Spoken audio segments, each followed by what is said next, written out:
Welcome to Midnight Casebook, where every shadow hides a secret and every mystery begs to be solved. Tonight, we unravel the chilling tale of the voice that followed Father Brown, a fan-made story paying homage to the brilliance of G.K. Chesterton's legendary detective. We'd love to have you along for this enigmatic journey. Drop a comment to let us know where you're watching from, share your theories, and if you spot any inconsistencies, don't hesitate to call them out. Your keen eyes and sharp minds help us craft even more captivating mysteries in the future. Chapter 1.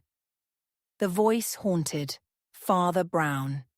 The moment the first words whispered through the empty church, Father Brown felt a chill so deep it clawed into his chest that he knew this was no ordinary haunting. Someone, or something, was speaking directly into the corners of his mind, and it wasn't meant to be heard by anyone else. The voice was soft, almost tender, yet laced with a venomous clarity that made the hairs on his neck stand on end. It called his name in a way that suggested intimacy, knowledge, and malice all at once, and Father Brown, despite his calm demeanor and years of unraveling human darkness, felt a shiver of terror crawl beneath his ribs.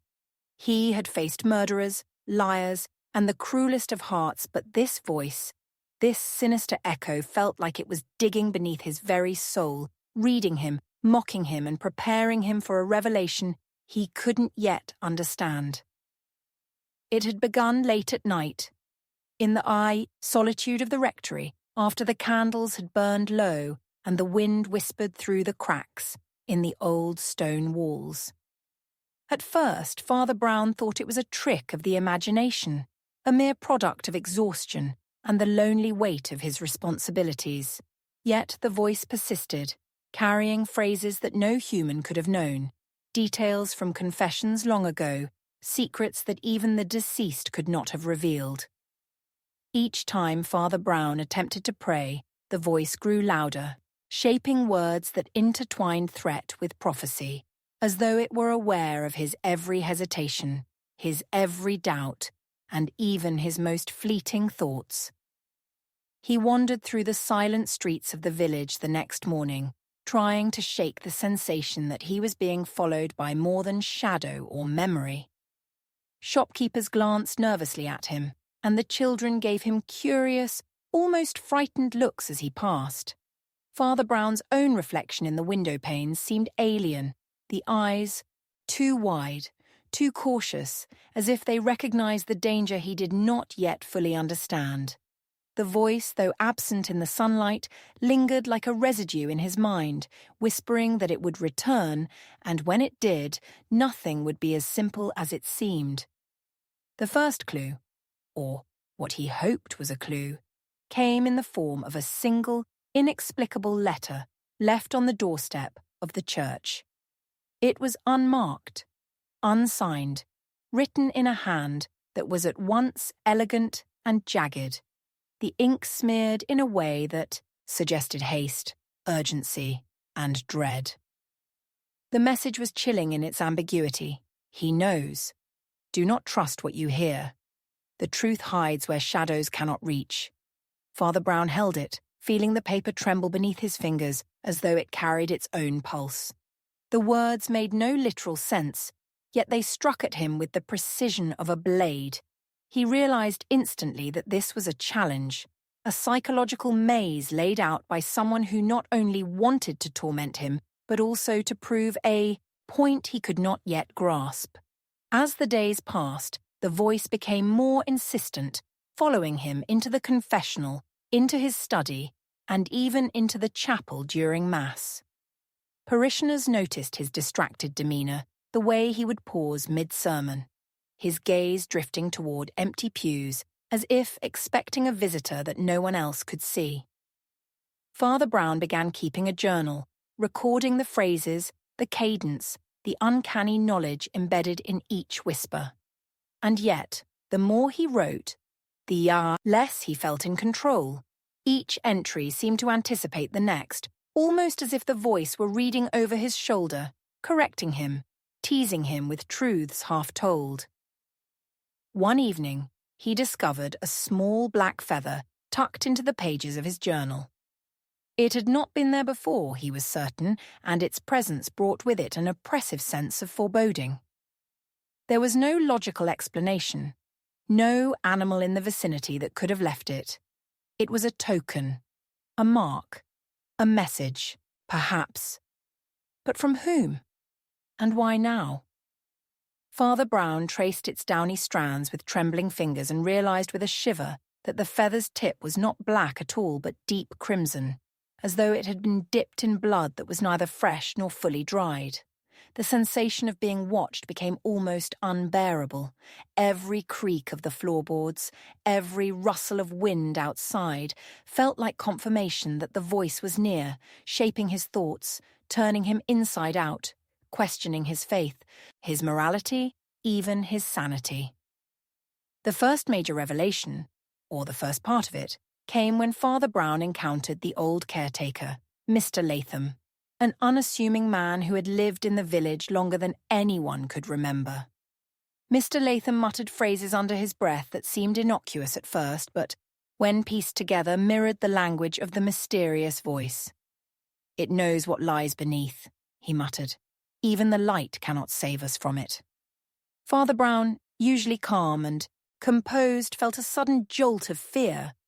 Was the voice not a spectral phenomenon, but a human actor? Someone who had studied the village and its secrets for decades? Or was it something far more insidious, something beyond logic and reason? The line between human malevolence and supernatural dread began to blur, and Father Brown realized that he might not be dealing with ordinary crime at all. That night, the voice struck again, more urgently than ever. Father Brown, attempting to confront it, directly whispered into the dark, asking questions, demanding clarity. And for the first time, the voice answered, not in words but in a sudden and unmistakable vision. Father Brown saw the church engulfed in shadows, the walls bleeding with darkness, and a figure, his own reflection, yet distorted, malevolent, and mocking, standing before him.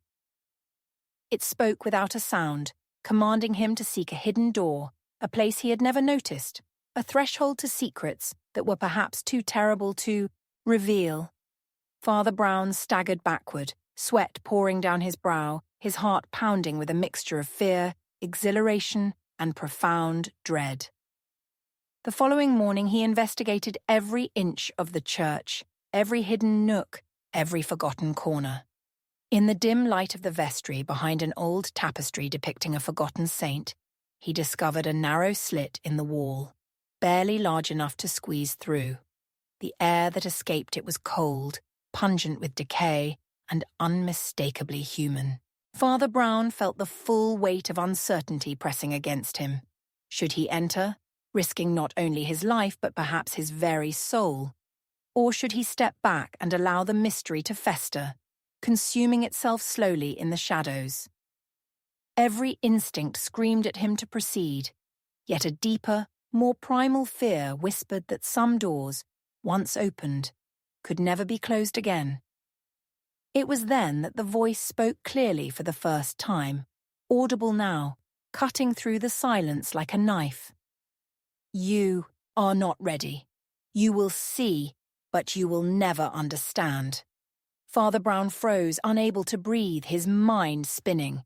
He realized the voice was both a guide and a tormentor, leading him through a labyrinth of human sin, hidden guilt, and malevolent intelligence far beyond his comprehension. And in that instant, he knew something terrifying. The mystery would not end with discovery. The answers, if they could ever be found, would demand a price higher than he had ever imagined paying. Father Brown returned to the rectory, shaken but resolute. He knew he could not ignore what had begun. The village, the church, and even his own conscience were all entangled in a web of shadows that threatened to engulf him completely. And yet, even as he lit the candle on his desk and began writing feverishly in his journal, he could not help but sense the inexorable pull of the unknown. Every word he wrote, every phrase recorded, seemed to vanish into the darkness only to be replaced by another, stranger, more incomprehensible truth. The voice had become not merely a mystery, but a presence, a force that haunted his every thought, every step, and every fleeting moment of clarity. By the end of that long sleepless night, Father Brown had pieced together fragments of a terrifying possibility. Someone, or something, was orchestrating events with precision, preying upon hidden fears and manipulating reality itself. Every parishioner, every familiar face could be complicit or merely a pawn in this grand, inexplicable design. The realization struck him with the force of revelation and despair. He might never know the full truth, yet he would be forced to confront it nonetheless. The church, once a sanctuary, had become a theatre of suspense, and Father Brown, unwilling or unable to flee, was its unwilling lead actor. As dawn broke, he stood at the altar, staring into the morning light that filtered through the stained glass, reflecting fragmented colours onto the stone floor. The voice had ceased for the moment, leaving an oppressive silence, heavier than any whisper. Father Brown whispered to himself, more a prayer than a thought, "I know who did it, or perhaps what did it, but the truth will never be told."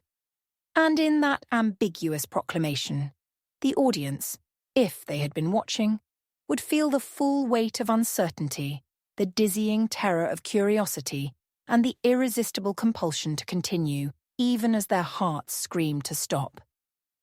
The church doors remained, closed, the shadows lingering where they always had, and somewhere in the darkness, the voice waited, patient, cunning, and endlessly watchful. Father Brown had taken the first step into a labyrinth from which there might be no escape, and as he turned away from the altar, a cold certainty settled in his chest. The mystery was only beginning, and no one, least of all him, would ever be the same again. The air in the village was heavier, almost tangible, as if the unseen presence of that voice had seeped beyond the church walls, infecting reality itself. Every bell, every footstep, every whispered conversation carried a trace of the haunting. Father Brown could feel the subtle changes, the unseen eyes, the secrets lurking just out of reach. Each interaction became suspect, each glance a potential threat. And in this heightened awareness, the story, the real story, was no longer about simple crime, morality, or sin. It was about survival, perception, and the terrifying fragility of understanding itself. By the time evening returned, Father Brown knew he would hear the voice again. It was inevitable, unavoidable. And when it returned, he feared it would not merely speak, but act, manipulate, and perhaps even judge. He sat alone, the candlelight flickering, the shadows dancing along the walls, and made a quiet vow. He would follow this mystery wherever it led, into the heart of darkness itself, even if the cost was his sanity, his faith, or his life. The voice haunted him, yes, but it also called him to a truth he could not yet name, a revelation that would test the very limits of human reason. And so, Father Brown waited, poised on the knife edge between revelation and madness, knowing that when the voice returned, the world as he knew it would no longer exist, and the audience, if they dared to continue, would be left gasping, terrified, and utterly powerless to look away. Chapter 2. Father Brown unmasks hidden danger. The moment Father Brown stepped into the abandoned manor at the edge of the village, a single violent scream tore through the air, though no one else was there to hear it, and he realized with a cold shock that the danger he was about to confront was not just hidden. It was alive, intelligent, and waiting specifically for him. The walls themselves seemed to breathe, exhaling a damp, metallic scent that made his stomach twist and his instincts scream that something far beyond human malice lurked inside. Every floorboard groaned under his careful steps, yet the echoes were too precise, too deliberate, as if someone, or something, was matching him, stride for stride, anticipating every movement he made. Father Brown had solved countless mysteries, faced men who killed without conscience, and women who deceived without remorse, yet the sensation of being hunted in a place where shadows moved with intent made even him shiver in terror. He moved cautiously through the grand hall, a cavernous space covered in dust and silence, each ornate portrait on the walls staring down like accusatory witnesses. The air was thick, almost viscous, carrying a chill that settled into his bones. The voice from the church had not followed him here, yet Father Brown felt its absence as an unnatural weight pressing down upon him, as if the silence itself was orchestrating a trap. Something in the manor was waiting for him to notice, to slip, to falter, and he understood instinctively that this was a place where secrets were not merely hidden. They were alive, aware, and capable of punishing those who sought to uncover them. It started with a letter, found tucked beneath a cracked floorboard near the fireplace. Its contents were scrawled in erratic ink, each word trembling as if the paper itself feared discovery. You do not know the danger yet. It watches from within. The simplicity of the message belied a terrifying truth.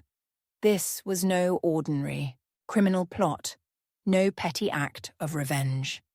Whoever had left this note had intimate knowledge of the manor, the village, and the very psyche of Father Brown himself. The precision of their warning, the confidence that he would read it, sent a shiver down his spine. Every instinct he possessed told him that a line had been crossed, that this danger was unlike anything he had encountered before. Father Brown began his exploration in earnest, checking each room, every corridor, the hidden corners of the manor, yet with every discovery, the mystery deepened.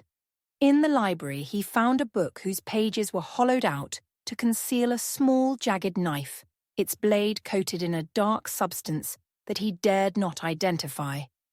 There was no fingerprint, no obvious sign of recent handling, yet its placement was deliberate. It was a threat, a warning, a puzzle that promised danger to anyone who dared to probe further. The more he looked, the more Father Brown realized that he was not merely discovering evidence. He was uncovering a calculated psychological assault meant to destabilize him, to make him doubt his own perception of reality. A sound behind him, a faint scrape of metal on wood, made him whirl around, only to find the corridor empty. The air had changed, heavy with an almost electric tension, and he felt a prickle at the back of his neck, a warning that the hidden danger was near, moving with silent precision, perhaps even anticipating his every thought. Father Brown's mind raced. Was this the work of a human mastermind, someone with a meticulous mind and deep knowledge of fear, or something far darker, something not bound by flesh and reason? Each moment became a test, each step a negotiation with an unseen force that seemed to toy with him as both predator and judge. The first shocking revelation came in the form of a hidden door behind the grand staircase, discovered only after he noticed the subtle scuff of dirt on a panel no one had touched in decades. The door led to a narrow, winding stairwell descending into pitch darkness.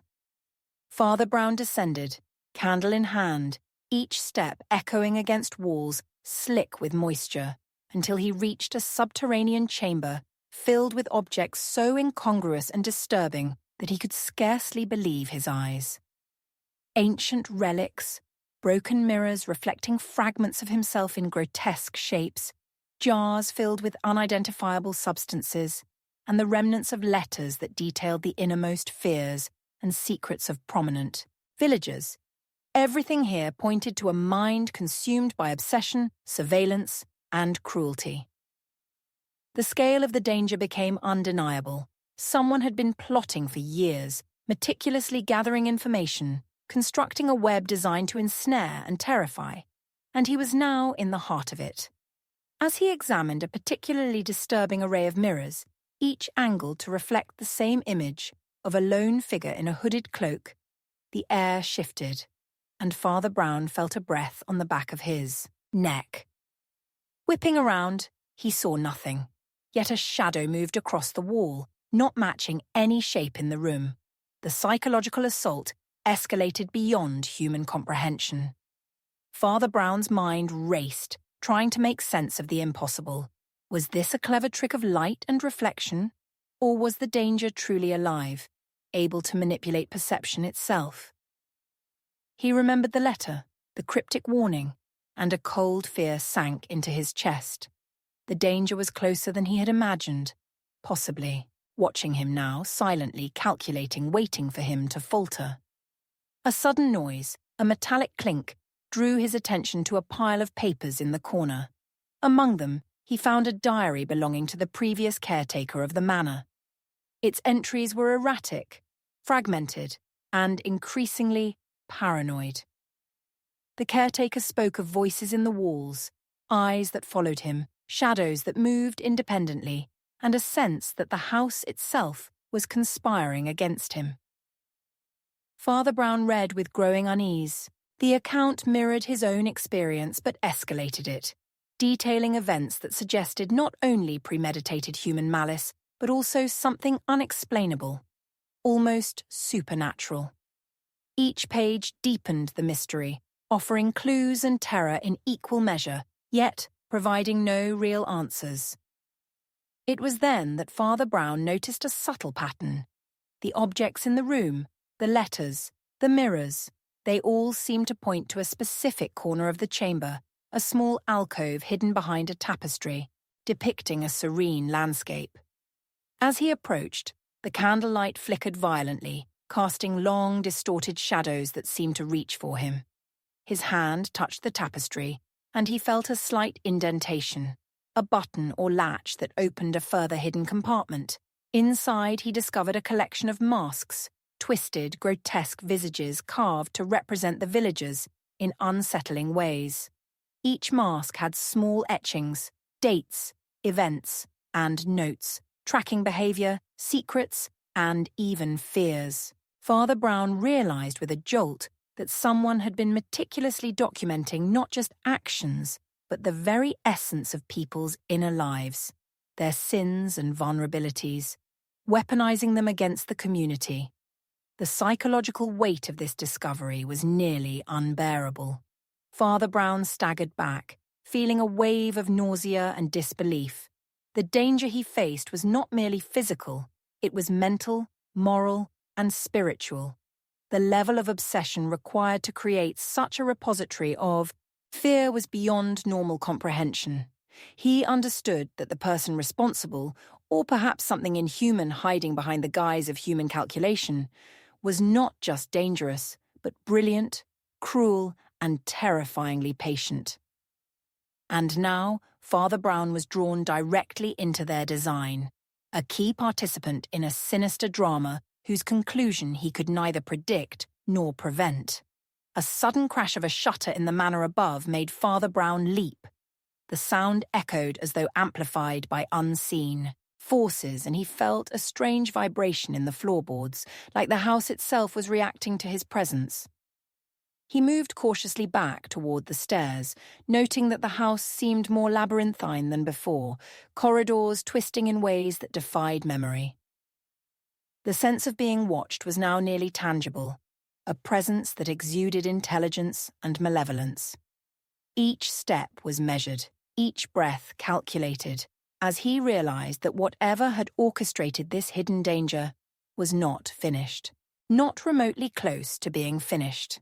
The first human clue arrived when Father Brown heard a muffled whisper from the shadows. Following it, he discovered a small chamber containing old papers, photographs, and letters from villagers. some addressed to names that had been dead for decades. The arrangement was meticulous, purposeful, and almost ritualistic. Among the letters, one in particular stood out. It was addressed to Father Brown himself, written in an elegant, flowing script, describing knowledge only he would have and warning of imminent danger to those he held dear. The implications were staggering. This hidden danger was not merely observing the village, it was observing him, studying him, predicting his moves, and perhaps even manipulating events to draw him here. As Father Brown pieced together the evidence, he felt a creeping realization that there was no clear antagonist in the traditional sense. The danger could be a person, yes, but the intelligence, precision, and almost supernatural manipulation suggested a force beyond ordinary morality. Every clue pointed to both human and inhuman calculation, making it impossible to distinguish between calculated criminal intent and inexplicable, almost spectral orchestration. Father Brown understood with a cold clarity that solving this would not be a matter of skill or deduction alone. It would demand courage, insight, and a willingness to confront the unimaginable. Night descended as Father Brown finally returned to the hall. The manor was silent, but the oppressive sense of presence had not lifted. He knew that the danger he had unmasked was closer than ever, hidden in plain sight, yet elusive, intangible, waiting for him to slip, falter, or make a mistake. The knowledge that someone or something had meticulously observed every corner of his life, every secret, every doubt, was a psychological weight he could not easily shrug off. The manor itself, a silent witness to his discovery, seemed to pulse with anticipation. Father Brown took a deep breath, attempting to steady his mind, and whispered to himself, "I know who or what it is, but the truth may never be revealed." And in that statement, the room seemed to respond, shadows shifting, whispers stirring in corners he could not see, as if the house itself acknowledged the revelation, yet refused to yield its secrets. He realized with a sudden chilling understanding, unmasking the danger was only the beginning, not the end. Every step he took from here would be into deeper darkness, and every discovery would demand more of his courage, his intellect, and his faith. As he extinguished the candle and retreated to the rectory, Father Brown knew the danger had not merely been found, it had found him. Every village street, every familiar face, every shadowed corner now carried the potential for revelation or ruin. The hidden danger was patient, cunning, and omnipresent, and he had only begun to grasp the magnitude of its design. And, somewhere, in the silence beyond the manor walls, the unseen force waited, intelligent, merciless, and infinitely persistent, ensuring that Father Brown, and anyone who dared follow, would never, ever feel safe again. Chapter 3. The Shadow Following Father Brown.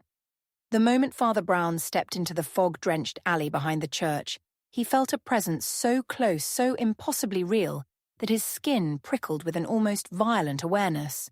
Someone or something had been following him all along, and it had been waiting for the perfect moment to reveal itself.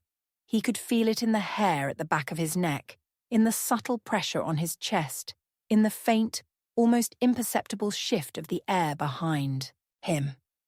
The streetlights flickered as he moved, casting long, distorted silhouettes that seemed to stretch and twist independently, mirroring his every movement but in a way that was not quite human. Father Brown's heart pounded, not merely from fear, but from the terrifying certainty that this shadow was deliberate, intelligent, and far closer than he had dared imagine.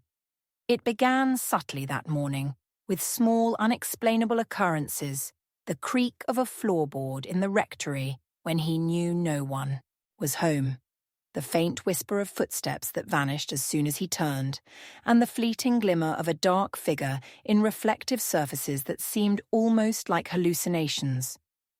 He tried to rationalize, to attribute it to imagination or exhaustion, yet the feeling persisted, insistent, and gnawed at him like a living thing. By midday, the unease had become unbearable. Every glance out the window revealed nothing, yet a prickling certainty told him he was being watched, followed, and, perhaps, manipulated. This was no ordinary threat. It was a presence, omnipresent, patient, and almost intimate in its attention. The first clue emerged when Father Brown received a package at the rectory, unsigned, containing only a single, blackened glove. It was ordinary enough at first glance, yet the fabric was scorched in patches, as though it had brushed against fire, and Father Brown instinctively recognized the symbolism. Someone was marking him, warning him, playing a game he could not yet comprehend. Inside the glove was a folded piece of paper, inscribed with one sentence in a hurried, almost frantic script. It follows, always. Look behind, or you will never see. The handwriting was unfamiliar, yet the message was impossible to ignore. Father Brown held it in his hands, feeling the weight of intention. A deliberate act meant to terrify and unnerve, and a realization struck him. The shadow was no longer a vague suspicion. It had made itself known, and its purpose was sinister. He spent the afternoon walking the village streets under the guise of routine, observing faces, gauging reactions, yet the shadow remained unseen, always present, always just out of reach. In the bakery, he noticed flour scattered in the shape of a small arrow pointing toward the side exit. In the bookstore, a dropped bookmark that aligned with the spine of a specific volume seemed almost orchestrated. Each sign, each subtle manipulation of his environment hinted at intelligence, strategy, and cruelty. Whoever or whatever was following him had meticulously studied his habits, his routes, and his reactions, creating a psychological snare designed to both terrify and control. Father Brown understood that this was no random stalking. This was deliberate, intimate, and terrifyingly precise. The deeper he delved into the pattern, the more unnerving the implications became. A visit to the abandoned clock tower revealed evidence that someone had been there recently. Footprints coated in ash, leading in multiple directions, a series of chalk marks on the floor that seemed to trace his movements, and a hastily scrawled message on the wall. Time bends for those who watch. The meaning was obscure, but its threat was clear. The shadow was not only following him, it was manipulating time, perception, reality itself, in subtle, terrifying ways. Each discovery left Father Brown more unsettled, more aware of how vulnerable he truly was, and more convinced that the danger could strike at any moment, anywhere. As evening fell, he returned to the rectory, only to find the front door slightly ajar. There were no signs of forced entry, no footprints in the damp grass outside, yet the sensation of presence was immediate, suffocating. Father Brown entered cautiously, his mind racing with every possible scenario, every potential adversary. The rectory, normally a sanctuary, felt claustrophobic, invaded, alive with the silent movement of something unseen. His eyes scanned every shadow, every corner, and for the first time he questioned whether this shadow was a person at all, or a manifestation of some intelligence far beyond human comprehension. The first revelation came when he discovered a series of photographs scattered across his desk. Each depicted him, moments from earlier that day, captured from angles impossible without intrusion, intimate, private, and unnerving. His reflections in shop windows, his silhouette on the alley wall, even the brief glance he had given our passing stranger, all had been recorded, documented, and arranged. There was an order, a pattern, a purpose, and each photograph contained subtle clues that, if pieced together, seemed to construct an entirely new reality, one in which Father Brown was not merely being followed, but guided, herded, and tested. The shadow was a manipulator, and the evidence suggested a level of preparation and foresight that made ordinary human threat inconceivable. The tension escalated when Father Brown noticed movement in the periphery of his vision, a flicker of dark fabric slipping behind a corner, a reflection in the window that did not match his own, a fleeting silhouette that vanished before he could focus. The shadow was closer now, bolder, almost daring him to notice. His pulse quickened, and he realized that every rational explanation, the wind, the passing villagers, the play of light, was insufficient. The danger was real, sentient, and relentless. It was no longer a question of if it would strike, but when and how. In a desperate attempt to confront the threat, Father Brown decided to follow the clues he had been given, tracing the breadcrumbs left in flour, chalk, and ink. The path led him to the edge of the village, to a narrow bridge over a swollen river, shrouded in mist.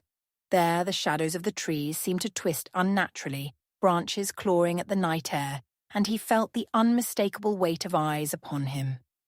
The river below churned as though alive, and in the reflection of the water he thought he saw a figure, himself but distorted, dark, and watching. He stepped forward and the mist thickened, obscuring the figure yet leaving him with an undeniable impression. The shadow was a mirror, a distorted echo, a presence both separate and intimately connected to him. A sudden movement on the bridge startled him. A scrap of paper caught in the wind, landing at his feet. He picked it up with trembling hands. Written on it was a single cryptic line. The closer you look, the less you see. Father Brown understood the gravity immediately. This was not a pursuit in the ordinary sense. It was a game of perception, reality, and terror. Every clue, every signal, every whisper was designed not to reveal, but to confuse, to test his judgment, to push him to the edge of rationality. The shadow was not merely following him. It was teaching him, punishing him, preparing him for a revelation he could not yet comprehend. As he retraced his steps to the village, the shadows seemed to grow longer, more oppressive, more deliberate. Every alleyway, every window, every reflective surface hinted at presence. Father Brown realized that he was trapped in a psychological labyrinth, one designed to unravel his confidence, his faith, and his understanding of reality itself. The shadow had become more than a pursuer. It had become a force shaping the world around him, an entity that blurred the line between human malice and supernatural design. In the late hours, Father Brown returned to the church seeking sanctuary, yet even there he felt the oppressive presence. The pews, the altar, even the candles seemed altered, as if the shadow had followed him, extending its influence into the one place he considered untouchable. He discovered subtle alterations, a hymn book opened to a different page, a chalice slightly shifted, shadows in the corners that seemed thicker, darker, heavier. It was as though the very essence of the church had been infiltrated, and he was left with the horrifying realization that no place was safe, no sanctuary untouched. A single moment of clarity emerged when he noticed a figure outside the stained glass window. A person, cloaked and silent, standing motionless as though observing every action. Father Brown approached cautiously, and the figure vanished, leaving only a sense of cold awareness behind. He realized the shadow had taken shape, could manipulate space and perception, and perhaps even existed, simultaneously in multiple places at once. The danger was no longer hidden. It was omnipresent, unbounded, and intimately entwined with his every step. Father Brown sat in the confessional that night, attempting to steady his racing mind. He knew that confronting the shadow directly might be impossible, yet he also understood that ignoring it would allow the threat to grow, evolve, and ensnare not only him, but the entire village. The psychological strain was immense, a pressure that seemed to bend the walls, warp the air, and distort the very nature of thought. Every decision carried weight, Every glance contained risk, and every shadow could conceal menace. The chapter closed with a realization that shook him to his core. The shadow was not merely a follower, it was an orchestrator, a presence that could manipulate events, people, and perception with terrifying precision. Father Brown whispered into the dark, a quiet declaration filled with both fear and determination. I know who it is, or at least what it wants. But the truth will never be told. And as he emerged from the confessional, the faintest flicker of movement in the corner of his eye reminded him that the shadow was waiting, patient, intelligent, and infinitely persistent, ensuring that every moment from here on would be steeped in fear, uncertainty, and the irresistible need to uncover the next layer of the mystery. Chapter 4. Father Brown discovers dark secret. The instant Father Brown lifted the ancient, dust-covered chest in the rectory attic, a scream erupted from the darkness itself, echoing through the rafters as if the house itself recoiled at what was about to be uncovered. He stumbled back, nearly dropping his candle, and felt a chill that penetrated to his very marrow.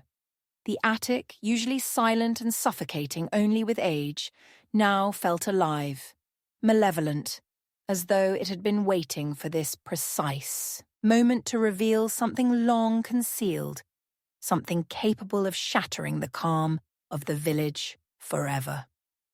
The air thickened, carrying a scent of decay and burnt paper, and Father Brown realized that the danger he had been sensing was no longer abstract. This was a truth so dark, so intimate, that it threatened to undo the very world he thought he knew. He leaned over the chest, carefully lifting the lid to reveal its contents. At first, there appeared to be nothing but old papers, brittle and yellowed with age. But as he sifted through them, a pattern emerged. Diaries, letters, and strange coded messages all chronicling the lives, secrets, and sins of the villagers.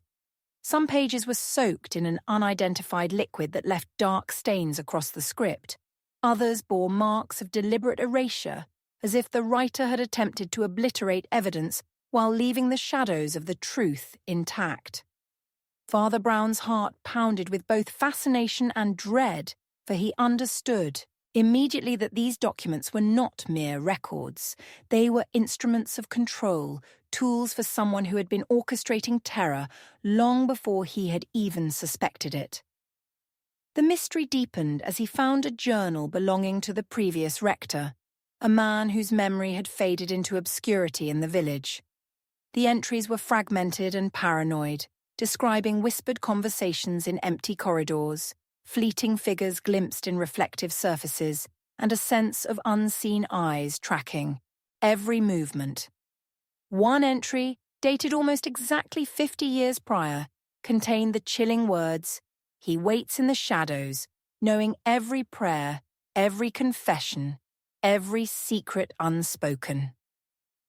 Father Brown's breath caught as he recognized the eerie alignment with the events he had been experiencing. The hidden danger, the shadow that had followed him. And now this archive of fear all pointed to a single, calculated presence whose reach defied comprehension.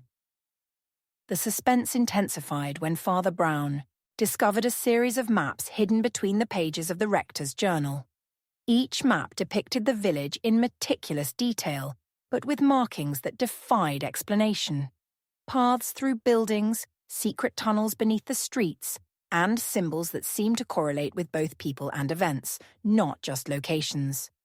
Some symbols were obscure, geometric shapes that suggested coded communication.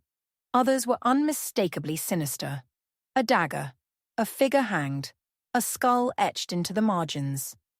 It was as if the author had attempted to chart both geography and human behavior simultaneously, creating a labyrinth not of stone or wood, but of intent, observation, and potential violence. Father Brown understood that the chest he had opened contained a blueprint of malevolence, a hidden architecture of evil that had endured for decades.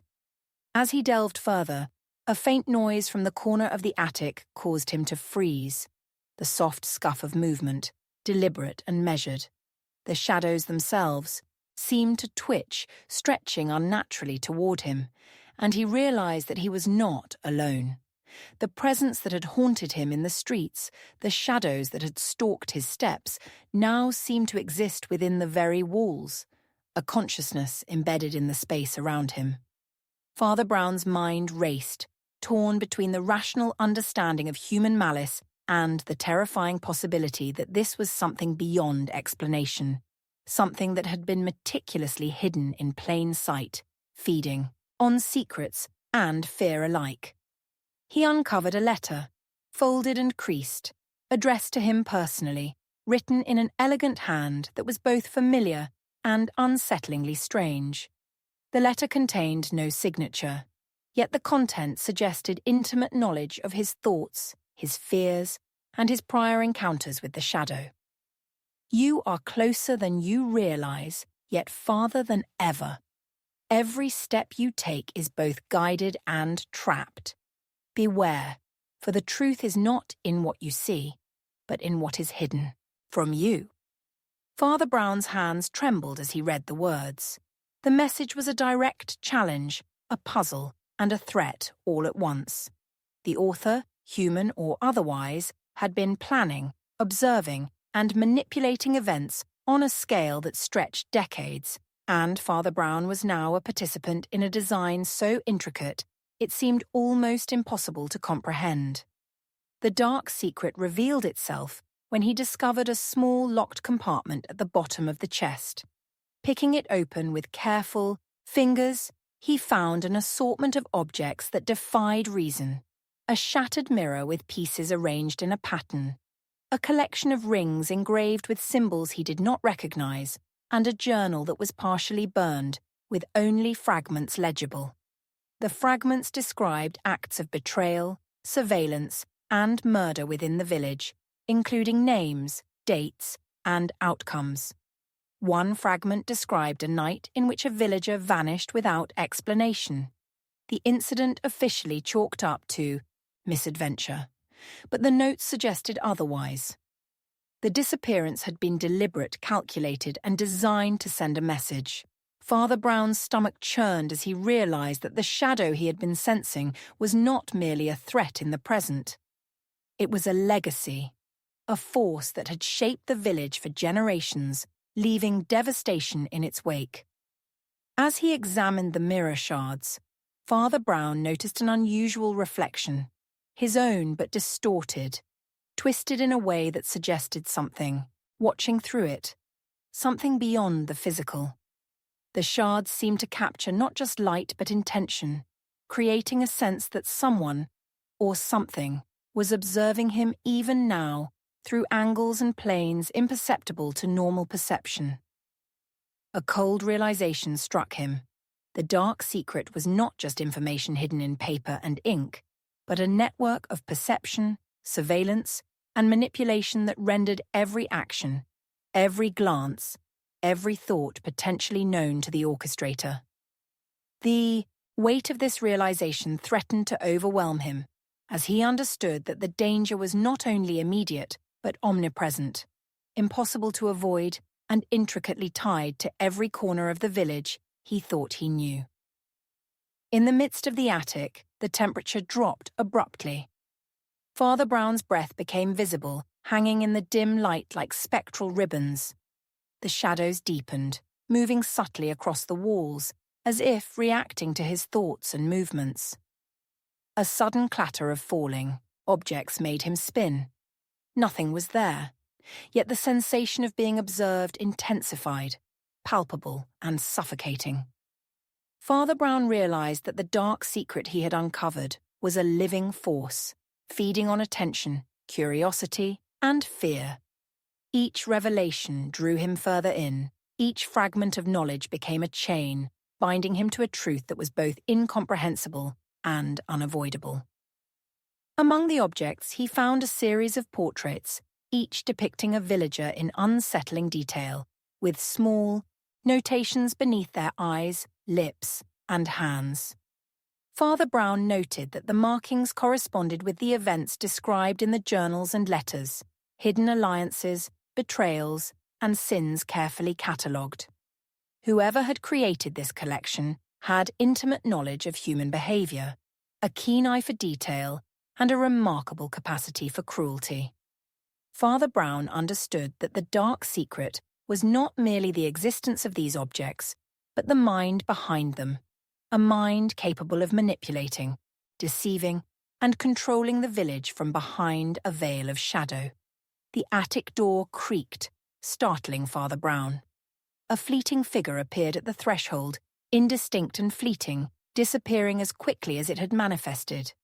The air seemed to thrum with anticipation, as though the room itself was aware of the danger, urging him to uncover more while simultaneously warning of the consequences.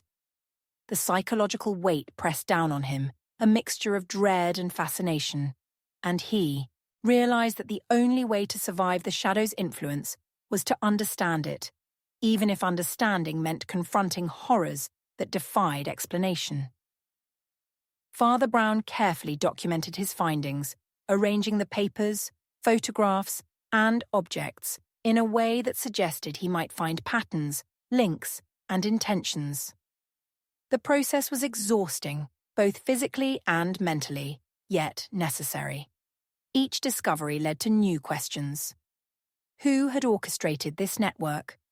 Was it a single individual, a lineage, or something beyond human comprehension? How long had the village been under such manipulation, and what price had been paid by those unaware? Each answer seemed to dissolve into further ambiguity, deepening the sense of despair, terror, and inevitable revelation. Late into the night, as Father Brown studied the final fragments of the burned journal, a sudden noise, a faint whisper, barely audible, made him freeze. "You should not be here," it said, though no one was visible. The voice was not unfamiliar, yet it carried the weight of omniscience, a certainty that it knew everything he had uncovered, and perhaps more than he could ever hope to understand. Father Brown's mind raced, trying to reconcile logic with the impossible. The shadow, the secret, the surveillance, were they merely human, or something more pervasive, something ancient and patient, hidden for generations? The first big revelation struck him when he realized that the dark secret was connected not only to the villagers but to him personally. Scattered among the papers were references to events in his past, moments he had never shared with anyone, decisions and confessions that only he could know. The orchestrator of this secret had been observing him, tracking his moral choices, understanding his mind, and perhaps predicting his actions. Father Brown staggered back, overwhelmed by the magnitude of the knowledge and the terrifying implication. The shadow and the secret were not abstract threats. They were intimately bound to his existence, challenging him in ways no ordinary mystery ever could. By the time dawn broke, Father Brown had pieced together enough to understand that the village itself was a stage for a dark experiment, a network of observation, manipulation, and terror that spanned generations. Yet, for all his insight, the full truth remained just out of reach, a puzzle with pieces that refused to align. The shadows that followed him, the secrets hidden in plain sight, and the ominous objects in the attic formed a web so complex and malevolent that even understanding its boundaries seemed impossible. He descended from the attic with the weight of the dark secret pressing on his shoulders. Each step was cautious, measured, as if the floorboards themselves might betray him to unseen eyes. The rectory, usually a place of safety, felt invaded, alive with anticipation. Father Brown understood that the secret he had uncovered would change everything, yet he also knew that revealing it outright could invite catastrophe. The orchestrator had planned meticulously, ensuring that discovery alone would carry consequences beyond comprehension. Father Brown paused at the threshold, looking back at the attic. A shadow flickered, longer and darker than any normal shade. He whispered to himself, voice trembling yet resolute, "I know who orchestrated this, but the truth will never be told." And as he stepped into the dim light of the village morning, he felt the weight of unseen eyes, patient and calculating, aware that the dark secret had been discovered, yet prepared to claim the next chapter in a story that was far from over. Chapter 5. The Killer Father Brown, Chased. The moment Father Brown stepped into the fog-choked alley behind the old mill, he realized with a gut-wrenching certainty that the killer had anticipated his every move, and that every step he had taken that day had led him straight into a trap no one had ever escaped. The air was heavy with the scent of damp earth and iron, and a silence so absolute pressed in on him that even the whisper of his own breath sounded like a scream.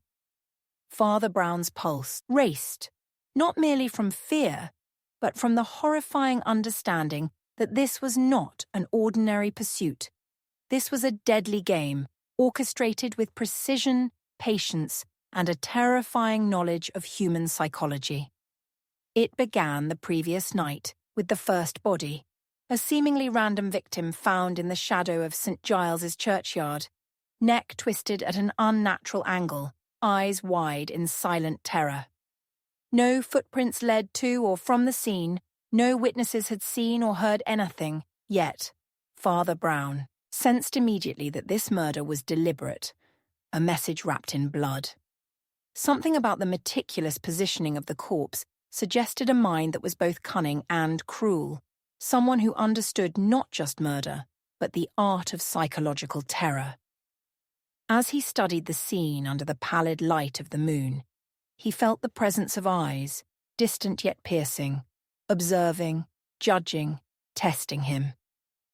The next morning the village buzzed with fearful whispers, but the killer remained, invisible, untouchable, a phantom orchestrating chaos. Father Brown followed a trail of subtle clues, each more confounding than the last. A torn piece of fabric snagged on a gate, a single black feather placed atop a gravestone, a cryptic note etched in mud that simply read, "You are too late, and yet always early." Each discovery was a puzzle, a psychological taunt designed to manipulate him into thinking he understood the killer, while the truth remained maddeningly out of reach. Father Brown's mind raced to piece together motives, patterns, and possible methods. But the deeper he delved, the more he realized that every conclusion he reached led to more questions, more terror, and a sense that the killer's reach extended into places he had never considered. By mid-afternoon, Father Brown received an anonymous tip to meet at the edge of the forest, a place where the light barely penetrated the dense canopy and where the air was thick with the smell of rot and decay. He approached cautiously, every instinct screaming that the killer had already predicted his arrival. Shadows seemed to stretch unnaturally, twisting around the trunks of ancient oaks, and he could swear that he saw movement just beyond the periphery of his vision. A branch snapped, and Father Brown flinched, his candlelight flickering in response, illuminating nothing but a swirl of mist and darkness. Whoever the killer was, they had turned the entire environment into a weapon, manipulating perception and fear with the skill of a master. Father Brown stumbled upon the first major clue in a clearing, a series of symbols etched into the bark of several trees. They were arranged in patterns that suggested not only direction, but narrative, telling a story of betrayal, obsession, and vengeance. One symbol in particular, a small dagger carved with meticulous care, corresponded with the positioning of the first murder. His pulse quickened as he realized that the killer had been charting his own movements, using him as both a participant and an observer in a deadly psychological experiment. Father Brown's mind reeled, attempting to untangle the web of manipulation, and the weight of the knowledge pressed on him like a physical force. The suspense escalated when he discovered footprints in the mud leading away from the clearing, but they were erratic, doubling back on themselves, vanishing and reappearing in ways that defied logic. Each step seemed to be a trap, designed to confuse, mislead, and disorient him. Father Brown felt the oppressive pressure of unseen eyes, the certainty that the killer was moving, calculating, waiting for the perfect moment to strike. The realization was chilling. This was not a man who committed murders in isolation. This was a predator who understood the psychology of pursuit, fear, and anticipation on a level that defied human comprehension. Father Brown's first direct encounter came unexpectedly. A shadow detached itself from the IEA gloom, moving with unnatural silence. He caught a fleeting glimpse of a face, pale and gaunt, eyes glinting with cruel intelligence, before it vanished again into the trees. The encounter left him shaken, yet determined.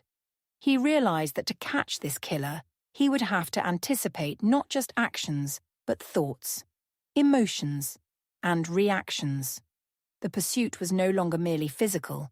It had become a battle of intellect, intuition, and moral reasoning, and one misstep could be fatal. The first big revelation came when Father Brown discovered a hidden diary beneath a loose stone in the forest. Its pages were filled with meticulous accounts of the murders, observations of his own movements, and a series of chilling directives. The diary described not only the killings themselves but also the psychological experiments conducted on the villagers, including Father Brown, aimed at testing fear, patience, and morality. One passage sent a shiver down his spine. He will follow, yet never see the full picture. Every step he takes confirms what I already know.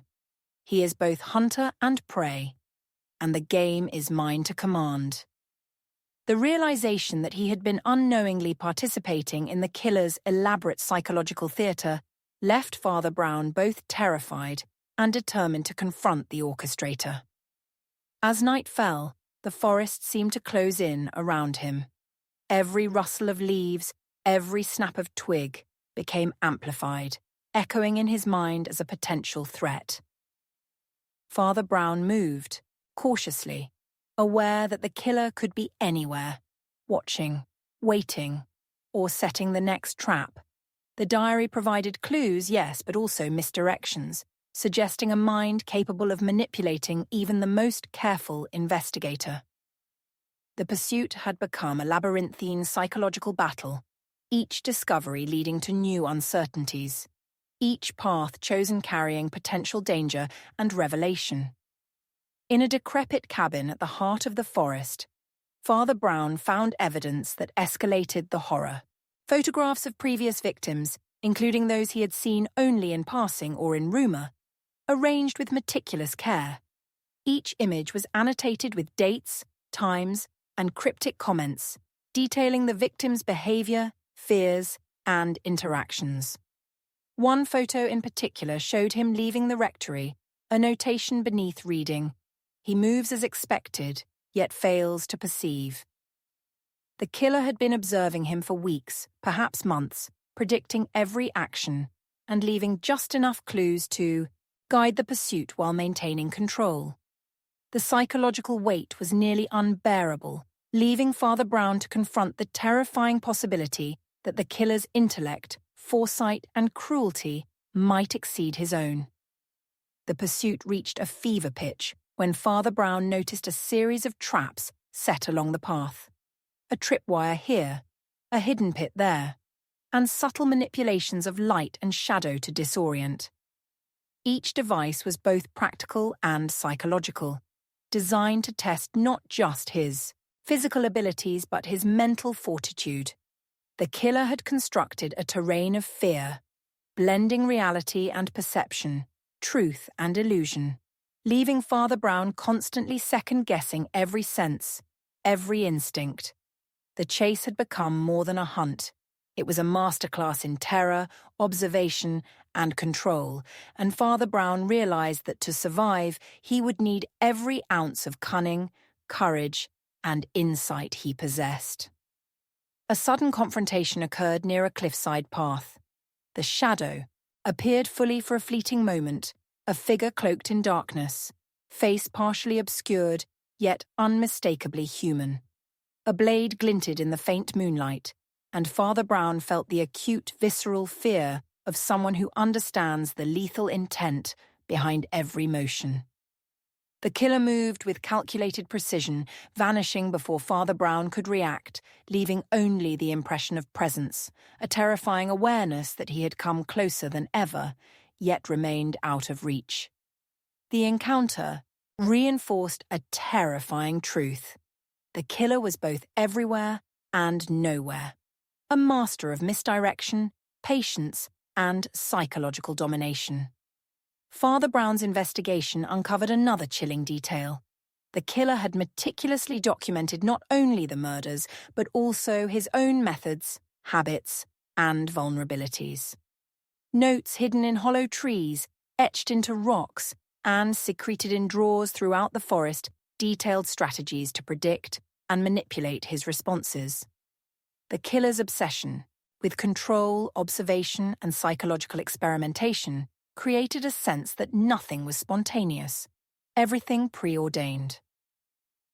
Father Brown began to understand that the pursuit itself was a performance, a deadly theatre in which he played a role written by the killer's meticulous hand. By the early hours of dawn, exhaustion and dread weighed heavily on Father Brown. The forest seemed alive, each shadow a potential threat, each whisper of wind a possible signal. The diary, photographs, and traps had provided insight, but also amplified uncertainty, leaving him questioning every assumption and doubting every perception. He realized that the killer's power lay not just in violence, but in psychological domination, the ability to manipulate reality, fear, and expectation. Every revelation led to deeper terror, every insight to new ambiguity, and the pursuit felt infinite, a cycle of tension, discovery, and near-death awareness that seemed impossible to escape. The chapter closed with Father Brown perched on the edge of a fog-shrouded ravine, staring into the abyss of darkness, feeling the weight of unseen eyes. The killer had vanished once more, leaving only subtle traces, a snapped branch, a discarded glove, a whisper of movement in the fog. Father Brown knew the chase was far from over. The orchestrator of terror remained at large, watching, calculating, and preparing the next move. He whispered to himself, voice tight with both fear and determination. I know who did it, but the truth will never be told. And as the first light of morning struggled through the mist, Father Brown felt the crushing realization that the pursuit was not simply about catching a murderer. It was a descent into a labyrinth of human evil and psychological manipulation, one from which there might be no safe exit. Chapter 6. Father Brown faces sinister threat. The moment Father Brown opened the rectory door that night, a cold, suffocating presence struck him like a physical blow, a sinister force that seemed to breathe from the shadows themselves, whispering threats that no mortal voice could utter aloud. The air was heavy with the metallic tang of danger, and he felt instantly that the past, present, and future had aligned in a terrifying convergence, orchestrated by an intelligence that thrived on fear and chaos. Every instinct screamed that this was no ordinary menace. The threat he faced now was both psychological and supernatural, a dark entity woven into the very fabric of the village, waiting for him to falter. His pulse surged, not from anticipation but from a profound recognition that the danger had escalated beyond anything he had imagined. Earlier that evening, a series of anonymous notes had arrived at the rectory, each written in a different hand, yet all conveying a chilling consistency. The sins you hide invite destruction. You cannot protect them, nor yourself. We are watching. Father Brown read and reread the messages, feeling an icy hand grip his chest as he realized that the killer, or the orchestrator of this terror, had elevated the game to an entirely new level. Each word in the letters was carefully chosen, psychological poison designed to destabilize his mind, to make him doubt not only others but his own judgment and intuition. The seemingly innocent village he had known for decades had become a landscape of shadows and concealed menace, every friendly face potentially hiding malevolent intent. The sinister threat became tangible when Father Brown discovered a set of strange symbols scrawled along the corridor walls, hidden in patterns only noticeable when light struck them at a precise angle. They formed a cryptic sequence of letters, numbers, and shapes that suggested a code, but decoding it was nearly impossible. Each symbol radiated malice, as though the walls themselves were aware of his presence, reacting to his thoughts and movements. Father Brown understood that the threat was no longer a single individual. It was an elaborate network, an intelligence that anticipated his every decision and manipulated circumstances to maximize fear. The psychological weight of this realization was nearly unbearable. In the garden behind the rectory, a figure loomed, half concealed by the dense fog rolling across the ground. Father Brown froze, sensing both human and inhuman qualities in its movement, an uncanny precision, a stillness that defied logic. The figure left subtle signs of presence, footprints that began and ended without explanation, objects slightly displaced in ways that suggested observation rather than carelessness. Father Brown felt the unmistakable tension of a predator studying its prey, calculating each move, each reaction. Every step forward was fraught with danger, every glance potentially revealing his strategy to the unseen threat. The mystery deepened when he found a hidden compartment beneath the old oak in the garden, containing a series of artifacts too bizarre to be accidental. A set of ritualistic daggers, a fragment of a broken mirror inscribed with strange runes, and a small blood-stained notebook that chronicled not only crimes but also moral failings and weaknesses of the villagers. The handwriting shifted unnervingly between pages, sometimes elegant, sometimes jagged, as though multiple individuals, or multiple personalities, had contributed. Father Brown's mind spun. The threat was not merely violent, it was methodical, intellectual, and profoundly sinister, exploiting fear, guilt, and human frailty as weapons. As night deepened, the forest surrounding the rectory became a maze of shadows and distorted shapes. Father Brown followed subtle cues, displaced stones, broken branches, faint scuffs in the undergrowth, leading him to a clearing where the fog hung thick and heavy. There he discovered the first tangible evidence of the threat's planning, a circle of candles surrounding a hastily buried object. Unearthing it, he found a small bundle of possessions belonging to one of the missing villagers. A scarf, a locket, and a single, cracked photograph.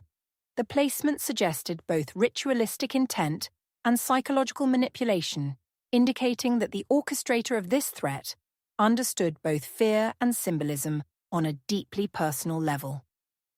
Father Brown realized that the sinister threat was observing him at multiple levels.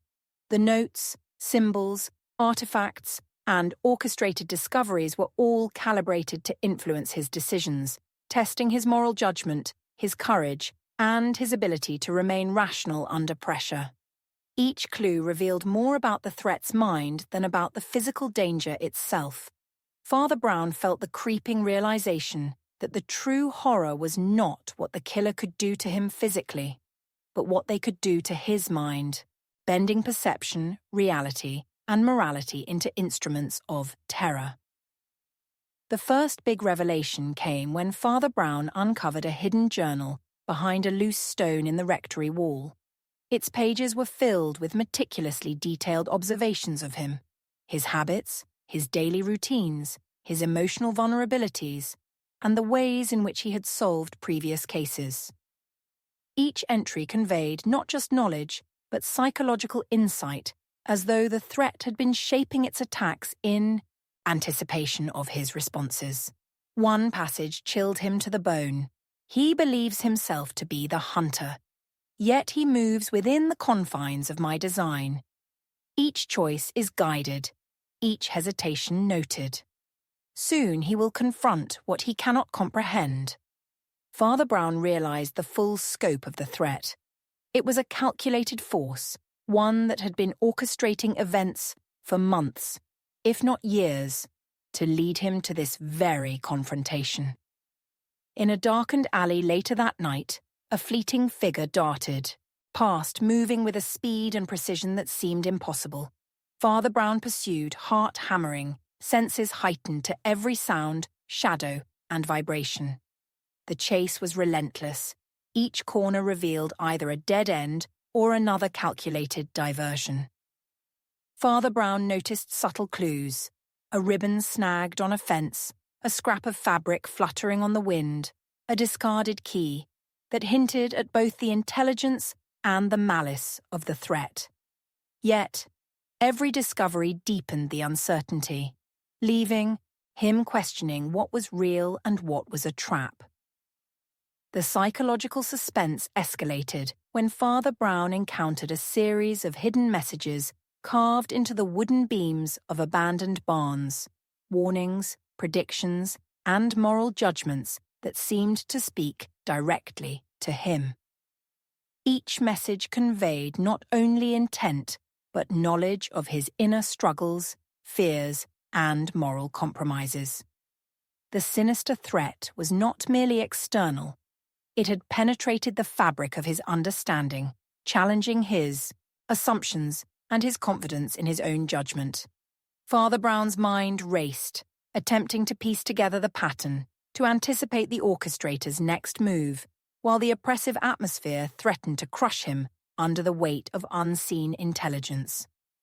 Later, in the shadowed corridors of the village chapel, Father Brown uncovered another fragment of the puzzle, an arrangement of objects that formed an eerie, symbolic tableau. Candles flickered on stone altars, casting elongated shadows over ritualistic artifacts, each element deliberately placed to provoke fear and uncertainty.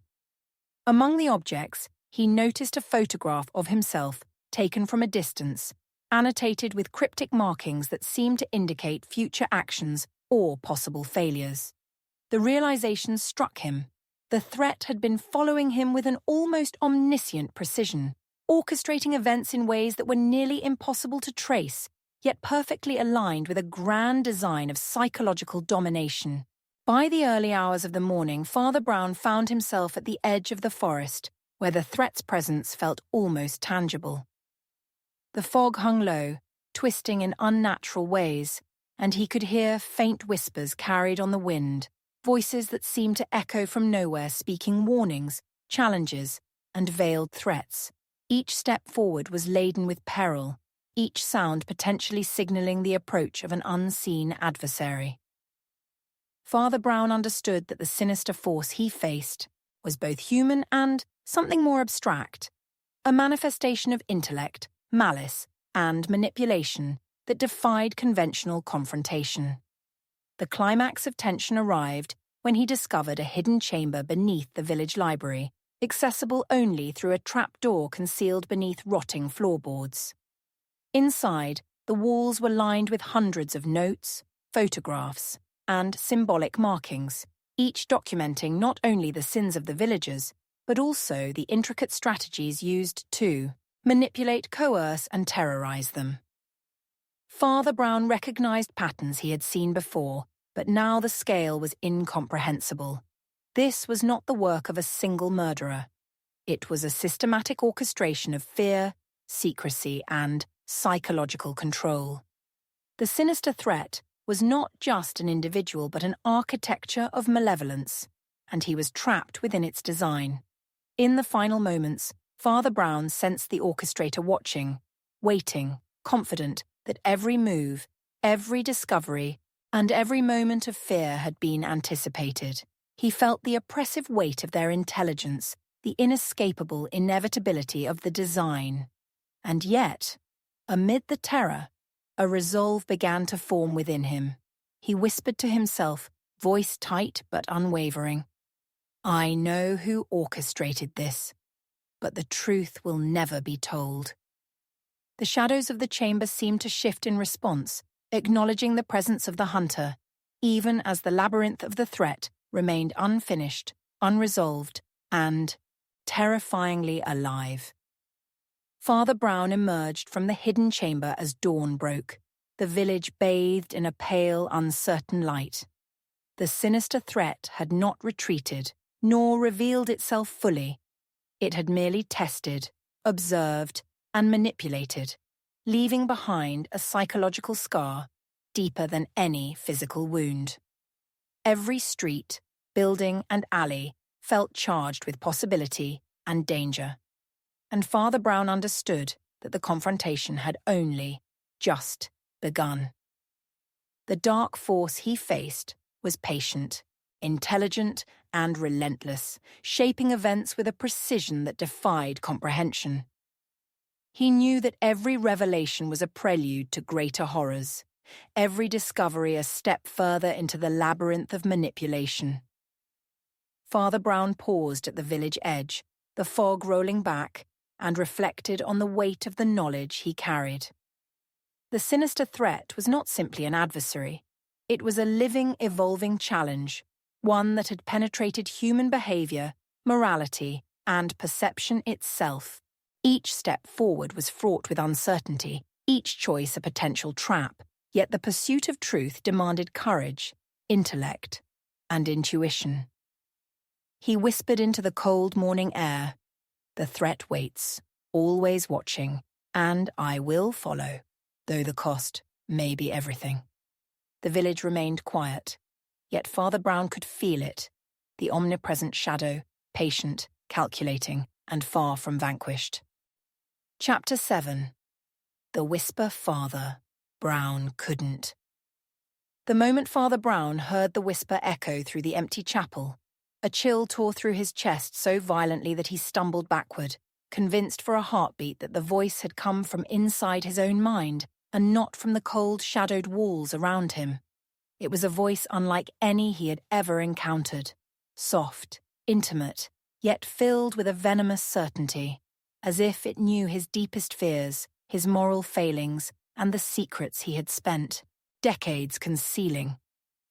Father Brown froze, the candlelight flickering across the worn stone floor, casting shadows that danced like living things, and he realized that this whisper was not merely communication. It was a weapon, crafted to undermine his very sense of reality. The whisper had appeared suddenly that morning, carried on the wind as he walked through the fog-draped village. No one was there, yet the words clung to him, intrusive and persistent, slipping past his conscious defenses and embedding themselves in his thoughts. Each phrase was both personal and cryptic. You cannot protect them. You cannot hide the truth. The reckoning is near.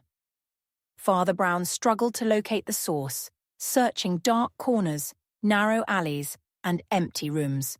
But the village itself seemed complicit, holding its breath, offering no answers. It became clear that this was not an isolated incident, but part of a sinister orchestration that had been growing in intensity over days, weeks, perhaps months. The problem became almost insurmountable when he discovered that the whisper was always present at the precise moment he thought he had found clarity. Whenever he solved one riddle, the whisper introduced another, more confounding, more intimate and threatening. Father Brown began to suspect that the orchestrator of this voice had not only the means to manipulate the physical world, but also the uncanny ability to penetrate the recesses of his mind.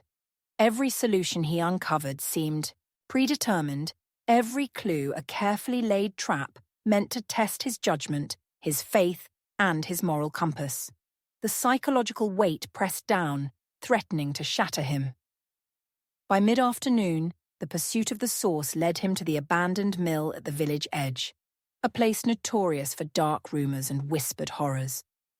The structure loomed like a sentinel of dread, half collapsed and choked with brambles and fog. Father Brown hesitated at the threshold, feeling the whisper again, closer, yet impossible to locate. You are blind to what surrounds you, You are walking into your own peril. The very walls seemed to hum with malevolence, echoing the subtle manipulation of an unseen mind. The place was alive, or at least inhabited by a force that seemed almost sentient, responding to his thoughts as much as to his movements. Inside the mill, he discovered scattered fragments of evidence that deepened both the mystery and his fear. Torn pages from a diary, a candle burned down to a stub, footprints that doubled back in impossible patterns, and faint scratches along the beams that suggested hurried, frantic activity. Yet every discovery seemed designed to confuse rather than illuminate. Father Brown felt a terrifying realization. The Whisper and its orchestrator had anticipated his every step, guiding him into a psychological labyrinth from which there might be no escape. The more he tried to assert control, the more he understood that control itself was an illusion. The Ha's first big revelation struck when Father Brown found a hidden alcove behind a crumbling wall, a space so small that it could hardly contain a person. Yet it held a collection of photographs, letters, and trinkets, items clearly taken from villagers, annotated with meticulous detail. Among them was a photograph of himself, annotated with strange symbols and cryptic phrases, seemingly tracking his movements and emotional reactions. The realization was horrifying. The orchestrator of the Whisper was not just observing him physically, but cataloguing his psyche, turning his own fears, habits, and intuitions into instruments of torment. This was no longer merely a pursuit. It was a study of his mind under extreme duress. As dusk fell, the Whisper began to escalate, threading itself through every sound, every shadow. Footsteps in empty corridors, the brush of wind through cracked windows, the creak of old floorboards, all became conduits for the voice. Father Brown could no longer distinguish between reality and manipulation. At one moment, he was convinced he saw a figure flit past in the candlelight. The next, it was gone, leaving only a residual echo of movement and threat. The psychological manipulation was complete. He doubted even his own senses, uncertain which impressions were true and which were implanted by the Whisper's orchestrator. In an old chapel that had been sealed for decades, he uncovered another chilling piece of evidence. A series of carved inscriptions on the pews, each one phrased as a moral indictment, a personal accusation, or a veiled prophecy. As he read them, the Whisper overlapped in his mind, repeating and distorting the inscriptions in ways that made him question his memory, his judgment, and his moral authority. Each message seemed tailored to exploit a hidden weakness, a buried regret, or a latent fear. Father Brown understood with horror that the orchestrator knew him intimately, perhaps better than he knew himself. The suspense intensified when he discovered a series of hidden passages beneath the chapel, twisting like veins through the earth. The air was damp and fetid, carrying with it the faint, unsettling echo of whispered words. As Father Brown descended, he felt the whispers guiding him, misdirecting him, and threatening him simultaneously. Turn back, yet every step brings you closer, yet you are already ensnared. Every turn revealed fragments of the mystery, personal items from missing villagers, remnants of rituals and inscriptions that spoke of vengeance and manipulation. The deeper he went, the more entangled he became in the orchestrator's design, as if the labyrinth itself were alive with malice. Father Brown stumbled upon a hidden chamber at the labyrinth's core. Its walls were lined with hundreds of notes, photographs, and small objects, each labelled, cross-referenced, and categorized with obsessive precision. The orchestrator had chronicled every movement, every decision, and every emotional reaction of both the villagers and Father Brown himself. The scale of the operation was mind-boggling. This was not a single individual's act of cruelty, but a system, an architecture of terror designed to manipulate perception, morality, and choice. The whisper was not a simple voice. It was a conduit for a vast, methodical intelligence that had woven itself into the fabric of his reality.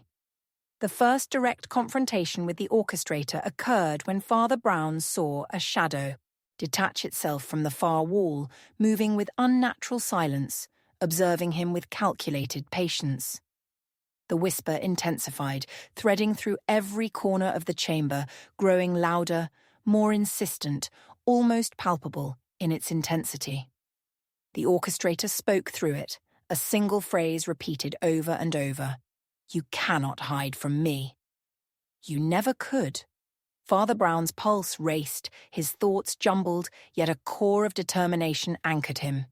He understood that escape was impossible, that survival depended on intellect, intuition, and courage. The psychological torment reached a peak when Father Brown discovered a series of elaborate traps set not for his body, but for his mind. Illusions of movement, false trails, misleading inscriptions, and sounds designed to provoke fear and doubt created a maze of perception in which he could no longer trust any sense or instinct. Every attempt to find clarity only revealed further complexity, and every insight came with a corresponding layer of deception. The whisper had become both weapon and guide, simultaneously threatening and instructing him, and Father Brown realized that understanding the orchestrator required engaging with the terror itself, rather than attempting to escape it. By the end of the night, Father Brown emerged from the labyrinth, physically exhausted, mentally battered, and emotionally scarred. The whisper had not revealed its source, nor had the orchestrator shown a face. All that remained were clues, enigmas, and psychological scars that would forever haunt him. He understood that the threat was not a single entity, but a manifestation of human malice, intellect, and manipulation. A dark intelligence that thrived on fear, anticipation, and control. And as dawn broke over the village, he whispered to himself, "I know who orchestrated this, but the truth will never be told." The village remained silent, yet Father Brown could feel the omnipresent influence of the orchestrator, the whisper lingering in every shadow, in every movement, in every hesitant step. The danger was not gone. It had merely retreated, patient and intelligent, leaving him to grapple with the realization that some mysteries could never be fully unraveled, some threats could never be entirely confronted, and some whispers could never be silenced. Each revelation had led to more questions, each answer to deeper fear, and Father Brown understood that the pursuit of truth was now inseparable from the endurance of terror itself. Father Brown paused on the chapel steps, staring at the fog rising over the village, every sense alert, every instinct sharpened. The whisper remained, faint but insistent, a reminder that the orchestrator was always present, always calculating, always one step ahead. And though he had uncovered clues, faced traps, and confronted shadows, he knew the final confrontation had not yet come.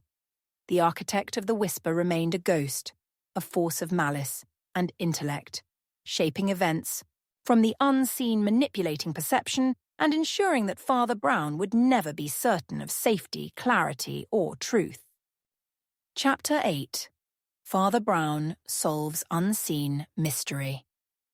The instant Father Brown stepped into the candlelit hall, a deafening silence filled his ears, broken only by the whisper of a sound that should not exist, a faint rhythmic tapping that seemed to come from nowhere and everywhere at once, as if the walls themselves were breathing secrets meant to unnerve him completely. It was not merely a sound. It was an accusation, a challenge, a summons to confront a hidden force that had eluded every human eye and defied all conventional reasoning. Father Brown's heart pounded violently in his chest as he realized that this was no ordinary investigation. He was standing on the edge of a mystery that had been watching him as closely as he had been watching it, a presence so cunning it had existed in the shadows without ever revealing its face. Earlier that day, an anonymous note had been slipped under the rectory door, written in a trembling hand that suggested both fear and deliberate cunning. It read, "What you cannot see will consume you. The truth is closer than you think, yet further than you dare to imagine." Father Brown examined the words, noting their deliberate ambiguity, their psychological precision. Each phrase seemed designed to provoke anxiety, to unsettle the reader, and to push him into a confrontation with the unseen. The village, which had seemed benign and orderly, now felt like a labyrinth of deception, where every resident could be either witness or conspirator, and every shadow could conceal more than mere darkness. The mystery began to take shape when Father Brown noticed anomalies in the village itself, objects misplaced in impossible patterns, doors left ajar in locked houses, faint traces of footsteps that began and ended abruptly. These small details, almost imperceptible to a casual observer, hinted at a presence manipulating reality in ways that strained credulity. The ordinary became extraordinary, and the extraordinary became terrifyingly real. Farther, Brown realized that the unseen entity was not only active but intelligent, orchestrating events with a precision that left no room for error and no explanation that conformed to conventional logic. Suspense deepened as he explored the outskirts of the village, where fog clung to the ground like a living thing. He discovered a series of hidden pathways, tunnels beneath overgrown hedges, and crumbling walls that seemed to hide both secrets and threats. Every step felt monitored. Every sound echoed with intent. Father Brown's mind worked furiously, piecing together subtle clues that suggested the unseen mystery was not simply an external force, but a reflection of human fear, manipulation, and obsession, a consciousness that thrived in ambiguity and uncertainty. The more he uncovered, the less certain he became of his own senses, and the closer he felt to the edge of understanding something that might unravel both reason and faith. The first shocking discovery occurred in the cellar of the abandoned manor at the edge of the village. Father Brown stumbled across a hidden alcove containing a collection of objects, a broken locket, a tarnished knife, and dozens of notes detailing personal failures, secrets, and hidden fears of several villagers. Among the items was a journal with meticulous annotations of Father Brown's own routines, observations, and emotional responses. The orchestrator of the unseen mystery had been studying him, analyzing him, and using knowledge of his character as a tool to manipulate events. The depth of this insight was both astonishing and terrifying. He was being observed not as a priest, but as a participant in a carefully constructed experiment of psychological terror. As night fell, Father Brown followed faint trails of evidence into the forest, where shadows moved with a life of their own, and the wind carried whispers that seemed to merge with his thoughts. He found symbols carved into tree trunks, arranged with a precision that suggested forethought and intent. The symbols formed a code, yet each attempt at deciphering it led to further ambiguity, revealing patterns within patterns that deepened the mystery. It was as if the orchestrator had anticipated every potential deduction, layering complexity upon complexity to ensure that the path to truth would be simultaneously accessible and impenetrable. Father Brown's first major revelation came when he discovered a hidden chamber beneath the ruins of the old chapel. Inside, walls were lined with photographs, letters, and intricate diagrams that mapped events, relationships, and secrets across the village with unsettling clarity. A single photograph, taken from a distance, captured him entering the rectory the previous evening, annotated with cryptic symbols and notes predicting his next moves. The orchestrator of the unseen mystery had anticipated his every decision, turning his own pursuit of truth into a series of traps and tests. Father Brown felt a profound tension between the clarity he sought and the overwhelming manipulations surrounding him. The suspense escalated when he found evidence of a personal connection between the orchestrator and several missing villagers. Items arranged in ritualistic patterns suggested psychological experiments rather than simple crimes. The positioning of objects, the timing of events, and the strategic placement of evidence all pointed to a mind that sought to engineer fear and confusion. Father Brown understood that these unseen mystery was not merely an observer, but an active participant, shaping the reality of the village and influencing human behavior with precision and subtle cruelty. Each clue revealed deeper layers of intent, and each revelation amplified both horror and fascination. In the early hours of the morning, he uncovered another layer of deception. Messages written in invisible ink on walls, readable only with the flicker of candlelight. These messages revealed intimate knowledge of personal failings, past regrets, and hidden desires of villagers, creating a psychological landscape in which fear, guilt, and uncertainty were omnipresent. Father Brown realized the orchestrator had exploited the moral and emotional vulnerabilities of every person in the village, weaving them into an intricate web of unseen influence. This realization deepened his understanding of the unseen mystery. It was not merely about who, but why, and how the consequences of fear could be weaponized on a communal scale. Father Brown traced the evidence to an abandoned watchtower overlooking the village. The ascent was perilous, each creaking stair threatening collapse, each shadow a potential threat. Inside, he found a collection of instruments, cameras, mirrors, and sound devices, arranged to monitor multiple locations simultaneously, enabling the orchestrator to observe events in real time without ever being seen. This technological insight was horrifying. The orchestrator combined intellect, psychology, and tools to manipulate reality, turning the entire village into a stage for a meticulous experiment in fear and observation. Father Brown's understanding of the mystery deepened. The unseen was not supernatural, but far more dangerous. Human intellect weaponized against perception itself. The first direct confrontation occurred when Father Brown glimpsed a figure retreating into the fog below the watchtower. Its movements were deliberate yet fleeting, almost ghost-like.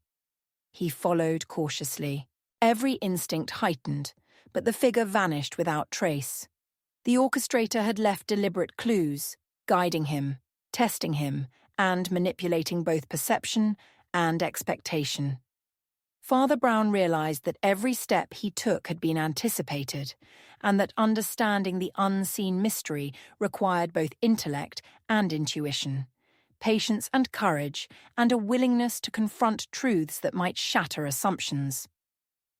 As the climax approached, Father Brown pieced together the orchestrator's motive.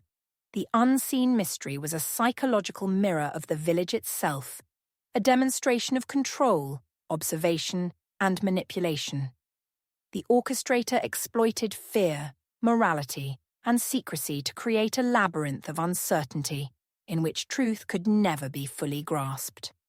Father Brown felt the oppressive weight of knowledge and responsibility, understanding that revealing the orchestrator could destabilize not only the village, but the delicate balance between morality and justice itself. The final revelation left him both awed and unsettled. Among the orchestrator's notes was an entry describing a moral experiment on Father Brown himself, anticipating every reaction, mapping every ethical choice, and using knowledge of his past to engineer specific responses. The orchestrator had not only studied him, but had shaped the circumstances to ensure that Father Brown would confront fear, doubt, and uncertainty in a controlled, yet harrowing, environment. The unseen mystery was not simply a puzzle to solve. It was an examination of conscience, intellect, and courage under relentless psychological pressure. By dawn, Father Brown emerged from the darkness of the watchtower and the labyrinthine forest, exhausted, mentally frayed, yet resolute. He had solved the unseen mystery in the sense that he understood its patterns, intentions, and methods, but the orchestrator remained at large, unseen, and perhaps untouchable. The village appeared unchanged, yet Father Brown knew the truth. Reality had been manipulated, perception distorted, and fear weaponized in ways that would leave lingering shadows over every interaction, every decision, every silent moment of contemplation. Father Brown paused, reflecting on the depth of the unseen mystery and the implications of his discoveries. The orchestrator remained a ghost, an unseen presence, shaping events and exploiting vulnerabilities. He whispered to himself, "I know who orchestrated this, but the truth will never be told."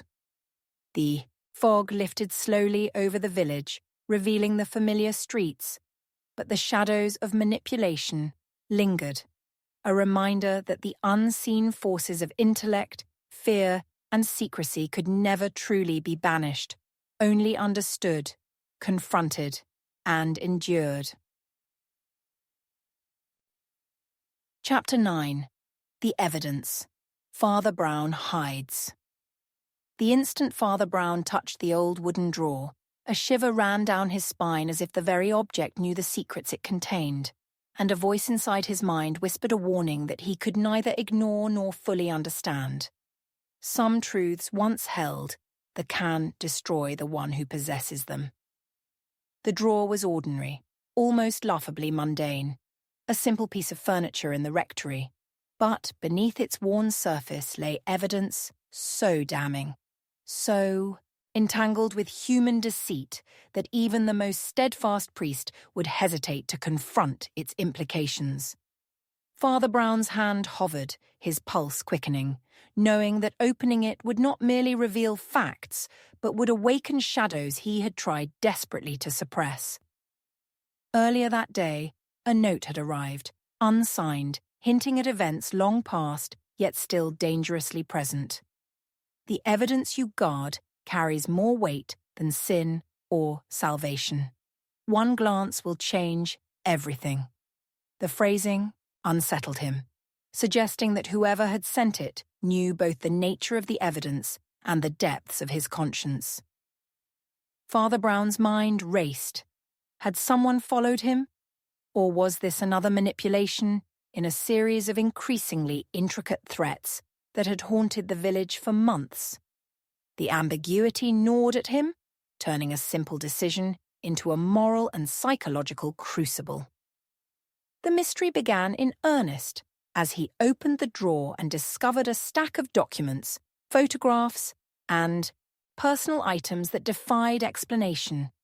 Each item was a fragment of another life, another secret carefully collected and preserved, yet arranged with an almost obsessive attention to detail.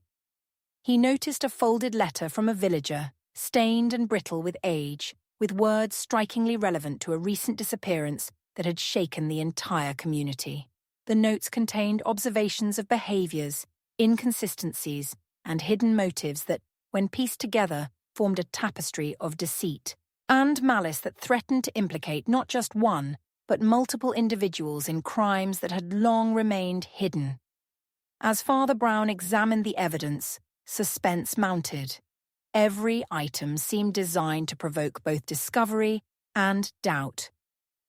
A photograph showed two villagers together in a moment that suggested intimacy, but carried an unspoken tension.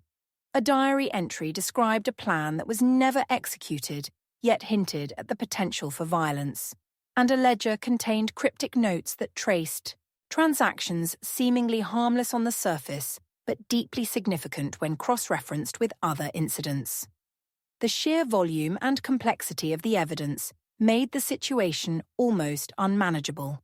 Each discovery raised further questions, and every answer deepened the moral and psychological weight of the mystery. The first big revelation occurred when Father Brown realized that some of the evidence implicated not outsiders, but trusted members of the community. People whose lives he had guided, counseled, and believed to be morally sound now appeared intertwined with deception and clandestine motives. The photographs, letters, and notes revealed hidden alliances, secret vendettas, and deliberate acts of manipulation. The scope of the conspiracy was broader than he had imagined, suggesting a calculated plan to conceal truth, exploit trust, and manipulate perception on a scale that could destabilize the entire village. This insight was as terrifying as it was illuminating. The hidden threat was both external and internal, entwined with human weakness and calculated malevolence. Suspense intensified as he explored further. Among the documents was a coded message, seemingly innocuous, yet laced with subtle threats and instructions. Father Brown's mind raced as he attempted to decode the intricate patterns, numbers, letters, and symbols intertwined to form a map of intentions and actions. The more he deciphered, the more complex and disorienting the evidence became, suggesting that someone had anticipated his scrutiny and had designed the materials to test his reasoning, moral judgment, and psychological resilience. The evidence was not merely informative, it was a trap, a challenge, and a reflection of the orchestrator's understanding of his mind. Father Brown's investigation led him to a hidden compartment beneath the rectory floor where more items awaited, including a blood-stained handkerchief and fragments of letters that suggested prior threats and concealments. The presence of such tangible reminders of human malice and fear caused a dissonance in his perception. The moral weight of keeping these items secret now collided with the necessity of justice and truth. Every moment he lingered increased the psychological tension, for the knowledge he carried had the power to shatter reputations, lives, and his own spiritual composure. As the first night fell, the evidence took on a life of its own in Father Brown's mind. He imagined the eyes of those implicated, the silent judgments, the potential for confrontation. The evidence was both a revelation and a burden, a map of human failings that demanded discernment and discretion. He understood that to act recklessly could unleash chaos, yet to conceal too long might allow the orchestrator of the mystery to manipulate outcomes further. His every thought was punctuated by the silent, unspoken question: who could be trusted, and who had designed the evidence to serve a darker purpose? The climax of discovery occurred when Father Brown identified a pattern linking seemingly unrelated events, a series of disappearances, sudden conflicts, and subtle manipulations, all traced back to a small group whose motives had remained hidden beneath layers of normalcy and trust. The evidence suggested that the orchestrator had engineered these situations to test morality, exploit fear, and create confusion. Each document, each photograph, and each note had been placed with precision, revealing both the depth of the orchestrator's intelligence and the fragility of the village's moral fabric. Father Brown recognized that solving the mystery required more than deduction. It required judgment, patience, and a willingness to confront uncomfortable truths.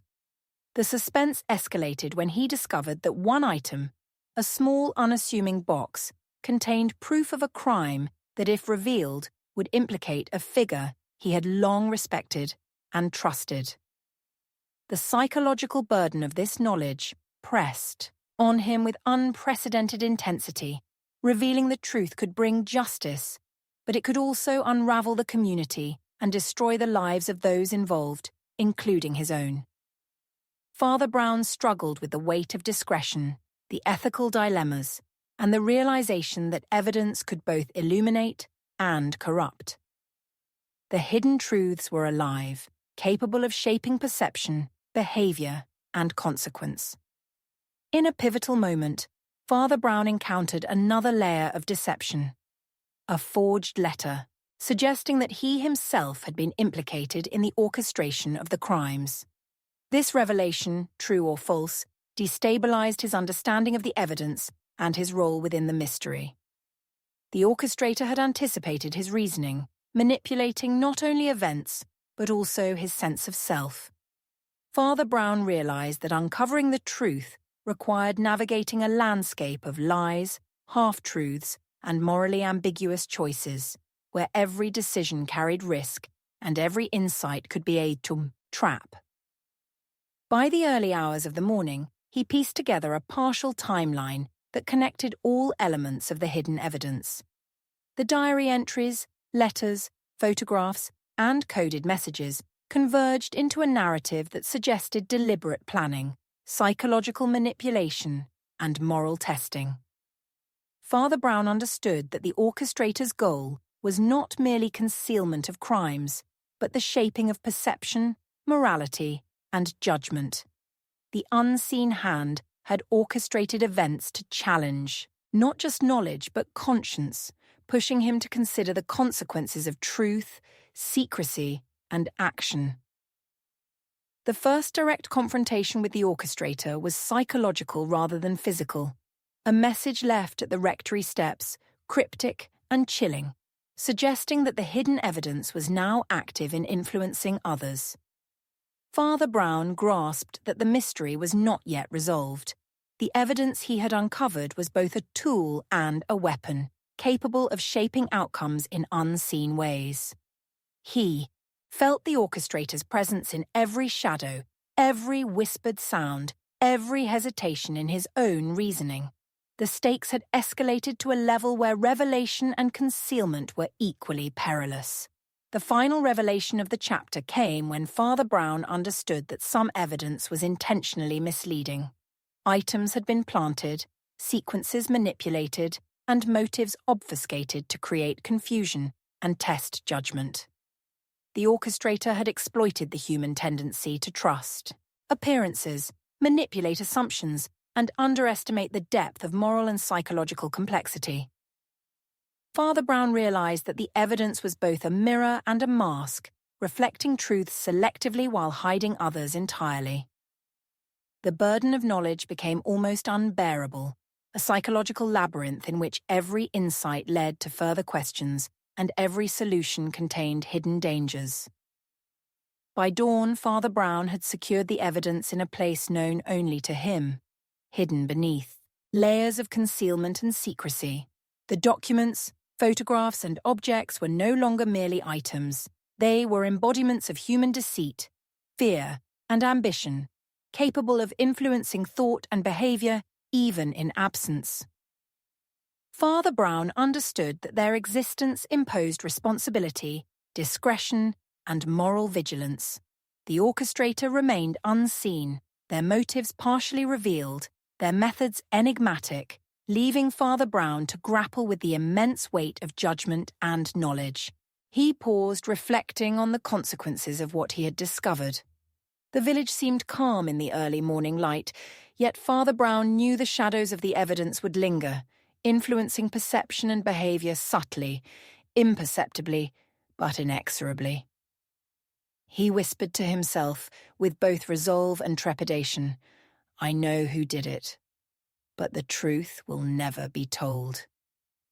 The silence of the rectory, the weight of hidden knowledge, and the unresolved tension of human motives created a landscape of suspense that would haunt him, shaping not only the future of the village, but the moral path he would follow from that moment onward. Chapter 10. Father Brown confronts deadly truth. The moment Father Brown lifted the envelope from the dusty floor of the abandoned chapel, a chilling premonition seized him, and he realized with a terrifying certainty that the contents inside could ignite a chain of destruction from which no soul could escape. It was not just the weight of the paper that unnerved him, but the knowledge that the truth it concealed would shatter lives, twist consciences, and perhaps even claim the unwitting, innocent who had walked too close to the darkness. The envelope trembled in his hand as if it were alive, carrying with it the breath of someone long gone and yet palpably present, whispering secrets no priest should ever hear. Earlier that evening, a mysterious parishioner had arrived at the rectory, drenched in rain, eyes darting with fear and guilt. Their words were a fragment of warning, a puzzle of half-truths. Father, some sins are not meant to be uncovered, but they are already watching. The warning unsettled him, but the cryptic nature of the message, combined with the eerie timing of the envelope's discovery, signaled that the confrontation he dreaded was inevitable. Father Brown felt the first stirrings of dread, the kind that creeps into the marrow of one's bones and refuses to leave, even when the mind tells you to act. The mystery began with a seemingly innocuous clue: a torn photograph, a slip of paper bearing indecipherable handwriting, and a strange medallion left on the altar. At first they appeared disconnected, random remnants of a forgotten past, but as he examined them, patterns emerged like shadows shifting across candlelight. The photograph depicted a gathering from years ago, faces that were familiar yet now seemed malevolent under closer scrutiny. The paper contained cryptic numbers that hinted at locations and dates, while the medallion bore a symbol he had seen only once before, in a dream too vivid to dismiss as mere imagination. Suspense built rapidly as Father Brown traced the symbols and numbers to a network of hidden relationships within the village. It became apparent that betrayal had run deeper than he had ever suspected, that friendships were facades, and that the sins of the past had been quietly orchestrated to produce consequences decades later. Every step he took seemed to echo through the quiet streets, and he imagined unseen eyes tracking his movements, unseen hands manipulating outcomes even as he attempted to piece together the puzzle. The ordinary world around him, the church, the village, the cobblestone lanes, suddenly felt like a stage upon which something malevolent played a script written for others' ruin. The first big revelation struck like a thunderclap. A trusted confidant, someone Father Brown had advised and counselled for years, was intricately linked to a series of deaths that had occurred in secret over decades. The envelope contained confessions, meticulously detailed and chillingly calculated, exposing not just actions, but motives, cold, deliberate, and horrifying in their clarity. Father Brown understood that these truths were not simply records of crimes, they were instruments designed to test morality, resilience, and faith, compelling him to confront his own judgment, his own capacity for understanding human darkness. As he sifted through the documents, he realized the orchestrator had anticipated his investigation. Hidden within the confessions were contradictions and red herrings meant to disorient and destabilize, to challenge his reasoning and force him into doubt. A diary entry recounted events with subtle deviations from known facts. A letter suggested alliances that could not exist, and photographs were selectively framed to imply guilt where none might lie. The mystery deepened. Every revelation seemed to contradict another, and Father Brown felt the heavy, almost tangible weight of uncertainty pressing down upon him. The suspense reached a fevered pitch when he discovered a series of maps marking locations across the village, each linked to the confessions in the envelope. These sites suggested hidden evidence, potential crime scenes long forgotten, and places where danger still lingered. Father Brown knew that confronting the deadly truth meant physically entering spaces fraught with risk, spaces where the orchestrator may have left traps or signals designed to manipulate, frighten, or even eliminate. Every step became a balance between courage and caution, morality and survival. The narrative became even more psychologically complex when he realized that some of the confessions implicated innocent villagers, their names manipulated, their actions twisted by selective presentation of events. The orchestrator had weaponized perception, forcing Father Brown to question everything he believed about truth, justice, and the reliability of human testimony. This realization made him pause. To act on incomplete evidence could harm the innocent, yet to ignore it might allow malevolence to flourish unchecked. The tension was suffocating, a gnawing, relentless pressure on his mind and soul. The first confrontation with the orchestrator occurred unexpectedly. A shadowy figure appeared at the edge of the rectory grounds, cloaked in rain and silence, their intentions unreadable. Father Brown's heart pounded as he approached, the envelope clutched tightly to his chest, feeling both protector and judge of the dangerous truths it contained. Words exchanged were sparse, measured, and laced with threat. "Do you understand the price of knowing, Father?" The simple question contained layers of menace, implying consequences beyond the physical, extending into morality, conscience, and the very fabric of the village's social order. Father Brown's deductions revealed an insidious pattern. The deadly truth was not simply one act or one crime, but a deliberate sequence, a cascading moral experiment designed to test human nature, faith, and endurance. The confessions were carefully curated to create doubt, fear, and despair, and the orchestrator had built contingencies for nearly every conceivable action Father Brown might take. The complexity was overwhelming. He realized that solving the mystery was not a matter of unveiling facts alone, but of navigating an intricate web of morality, consequence, and human psychology, where every decision could carry irreversible implications. As night deepened, he followed the trail indicated in the envelope to an abandoned mill at the outskirts of the village. Inside, remnants of the orchestrator's plans were evident: maps, documents, and symbolic artifacts meticulously arranged as if to challenge the intellect and morality of anyone who dared enter. Father Brown's mind raced, piecing together sequences, motives, and the hidden logic behind each action. The mill seemed almost alive, whispering secrets, mocking assumptions, and demanding judgment. Each discovery increased the psychological tension, leaving him both awed and terrified by the depth of human cunning and malice. The first shock of the night came when he discovered a photograph showing a scene that directly contradicted one of the confessions. An event recorded as violent was staged, implying that the orchestrator had intentionally mixed reality with fiction.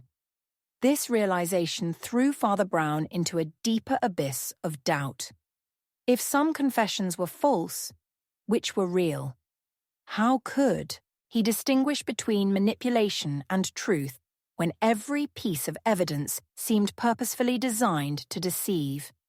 The psychological weight of the mystery pressed down, forcing him to confront not only the orchestrator's intellect, but also his own vulnerability to deception.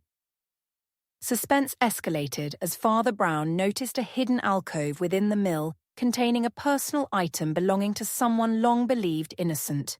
Its presence implied betrayal, knowledge, and the deliberate orchestration of events that had shaped multiple lives. Father Brown felt a surge of moral responsibility. Revealing this could prevent future harm, yet the act of exposure carried the risk of destroying the reputation and lives of those already implicated by partial truths. Every decision became a moral calculus, a balance between the necessity of justice and the dangers of revelation. The first direct revelation of the orchestrator's identity remained tantalizingly elusive. Clues suggested intelligence, malevolence, and intimate knowledge of both human nature and Father Brown's personal morality. The shadow of this person loomed over every action, and every discovery reinforced the sense that the mystery was designed not just to reveal crime, but to test judgment, courage, and discernment. Father Brown understood that the confrontation was not merely external. It was psychological, moral, and existential. By the early morning hours, the deadly truth crystallized. The orchestrator had used evidence, perception, and moral dilemmas as instruments of control. Each confession, map, and artifact had been placed with precision to provoke fear, hesitation, and moral questioning. Father Brown realized that understanding the orchestrator's plan required not just intellect, but a profound grasp of human psychology, morality, and the consequences of knowledge. The stakes were unimaginable. Revealing the truth could prevent harm, but might also unleash chaos, while withholding it preserved stability at a moral cost. The cliffhanger intensified when a final message, left in the envelope, instructed him to meet the orchestrator at a remote location at dawn, promising the ultimate revelation. Father Brown understood that this meeting would not simply provide answers, it could change the course of his life, the lives of the villagers, and the interpretation of morality and justice itself. The psychological tension was unbearable, the stakes lethal, and the anticipation nearly paralyzing. He knew that every step forward could be both illumination and peril. In the final scene, as Father Brown walked toward the designated meeting place, the village shrouded in fog and silence, he whispered to himself, "I know who did it, but the truth will never be told." The deadly truth he carried was both revelation and burden, a force capable of reshaping perception, morality, and consequence. The orchestrator remained unseen, the morality of disclosure unresolved, and the mystery hung like a spectre over every shadow, every thought, every heartbeat, an inescapable web of suspense, uncertainty, and psychological intensity that left both Father Brown and the audience suspended between revelation and terror. Chapter 11. The Sin Father Brown exposes the moment. Father Brown lifted the heavy, dust-stained ledger from the locked drawer. He felt as though the very air had thickened, suffocating him with the weight of secrets no human was meant to bear. The names inscribed within were more than records. They were the silent witnesses to sins so monstrous that even the shadows of the church seemed to recoil. He staggered back, gripping the worn pages, realizing that the ledger did not merely catalogue wrongdoings.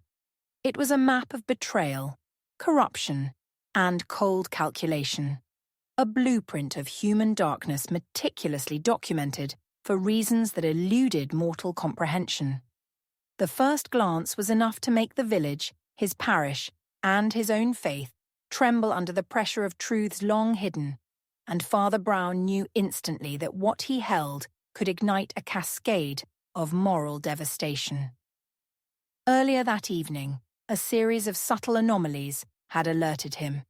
Parishioners behaving with unusual tension, conversations abruptly ending when he entered, and faint, almost imperceptible markings near the altar that suggested someone had moved with purpose under the veil of night.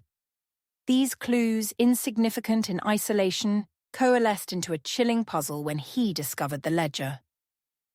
The mystery began with the faint ink stains leading from the vestry to the sacristy, indicating someone had intentionally left the book for him, or perhaps had set a trap meant to expose both sin and seeker in equal measure. Every instinct warned him that this was no ordinary case. It was an orchestration of malevolence aimed at challenging conscience and perception simultaneously. As Father Brown leafed through the ledger, the suspense built relentlessly. Every entry seemed innocuous at first. Minor infractions, small deceptions, veiled hints of personal grievances. But soon the nature of the sins became horrifyingly clear. Acts of cruelty committed in cold deliberation, betrayals of trust that spanned decades, and a network of deceit that implicated some of the most respected figures in the village. The lines between innocence and guilt blurred, and he began to feel the insidious hand of the orchestrator guiding his understanding, manipulating his interpretation of each revelation. Father Brown realized he was not merely uncovering a crime. He was navigating a labyrinth designed to challenge his moral compass, a gauntlet testing both judgment and faith. The first big reveal struck, like a thunderclap. A prominent figure in the village, long regarded as pious and just, had orchestrated multiple clandestine acts of greed and manipulation, ensuring that innocent lives were ruined while his own position remained untouchable. The ledger exposed patterns so intricate and cruel that they almost defied belief. Yet the documentation was precise, leaving no room for denial. Father Brown felt a mixture of horror and awe, horror at the depth of human corruption, awe at the meticulous nature of its concealment. This revelation was more than just a crime exposed. It was a moral earthquake, shaking the foundations of trust, virtue, and communal bonds. As he examined further, Father Brown discovered coded entries indicating a network of accomplices whose roles were subtle but deadly, confidants who had provided cover, servants who had unwittingly participated, and family members whose loyalty had been exploited. Each revelation introduced a psychological complexity that left him reeling, forcing him to question motives, manipulate interpretations, and anticipate consequences. The tension was relentless, with each name uncovered raising the stakes, and the more he read, the more he felt the orchestrator's presence. A calculated observer, ensuring that every discovery carried maximum impact. The ledger revealed not only actions, but the sinister philosophy underpinning them, a belief that morality was fluid, justice subjective, and truth a commodity to be wielded with precision. Father Brown grappled with this ideology, understanding that the exposure of these sins could provoke chaos, vengeance, and despair. The suspense reached its zenith as he realized that some entries were not merely historical. They were predictive, referencing events yet to unfold, suggesting that the orchestrator had anticipated his investigation and had designed a sequence of moral challenges to test both him and the village itself. Every page deepened the psychological intrigue, leaving Father Brown and the audience in a state of suspended disbelief, unable to trust what they believed to be reality. The sinister threat became personal when Father Brown found references to his own past, insinuating that his prior interventions had been observed and subtly manipulated to serve the orchestrator's ends. The lines between observer and participant blurred, and he understood that the ledger was not only a record of sin, but a mechanism of control, compelling him to act within a framework designed to maximize uncertainty, fear, and moral confrontation. The suspense intensified as he realized that any action he took, exposing a name, confronting a culprit, or remaining silent, would carry consequences meticulously foreseen by someone whose intellect rivaled his own. As Father Brown navigated the village, following the ledger's subtle hints, he uncovered hidden alcoves, secret correspondences, and clandestine meetings that confirmed the orchestrator's reach and precision. Each discovery deepened the labyrinthine nature of the mystery, confounding simple judgments and creating a relentless psychological tension. Villagers who appeared innocent were implicated in moral compromises, confidants were revealed as enablers, and relationships thought secure were manipulated as instruments of control. Father Brown began to feel the almost unbearable weight of responsibility, not merely to uncover sin, but to judge, to protect, and to mitigate the potential havoc that revelation could unleash. The first confrontation with the orchestrator occurred in the shadowed nave of the church. A figure emerged from the darkness, cloaked in authority and menace, speaking in calm yet chilling tones. "You see only what I allow, Father. The rest is your own fear." The psychological intensity of this encounter was overwhelming. Father Brown understood that he faced not just a human adversary, but a master manipulator, someone who had anticipated every step, every deduction, every moral hesitation. The suspense was almost unbearable, leaving him and the audience teetering on the edge of revelation and terror. The first direct revelation of the orchestrator's plan was staggering. The sins recorded in the ledger were part of an elaborate moral experiment, designed to expose the fragility of conscience, the ease with which trust could be corrupted, and the limits of discernment. Every act, every omission, every deception was carefully curated to produce maximum psychological impact. Father Brown realized that exposing these sins was not a simple act of justice. It was a dangerous engagement with a system of manipulation, requiring not only intellect, but moral courage of an extraordinary order. Suspense escalated when he discovered that the orchestrator had planted false trails, misleading evidence, and red herrings throughout the village. Each clue was designed to provoke moral conflict, forcing Father Brown to question the validity of his own judgments and the reliability of his intuition. The ledger was simultaneously a confession, a puzzle, and a weapon, leaving him and the audience in a state of relentless uncertainty. Every decision carried potential disaster. Exposing one lie could conceal another, confronting one villain could unleash consequences elsewhere, and any attempt to act without full comprehension risked moral and physical catastrophe. As he delved deeper, Father Brown uncovered connections between past events, current threats, and the orchestrator's broader designs. Patterns emerged. Relationships were manipulated to provoke envy, fear, or compliance. Documents were forged or selectively disclosed to shape perception. And actions that seemed random were revealed to be deliberate steps in a larger, morally devastating plan. The suspense was suffocating, and the psychological complexity was immense. He realized that this confrontation was not merely about sin, but about understanding the architecture of evil and the moral calculus required to respond. The final pages of the ledger contained a chilling set of instructions, addressed ambiguously, yet unmistakably to him. They suggested a meeting, a test, and a reckoning, an opportunity to confront the orchestrator directly and witness the ultimate consequences of exposure. Father Brown understood that compliance could lead to revelation, but also peril, while refusal might preserve immediate safety, yet allow moral corruption to fester unchecked. The tension was unbearable, the stakes existential, and the psychological burden nearly intolerable.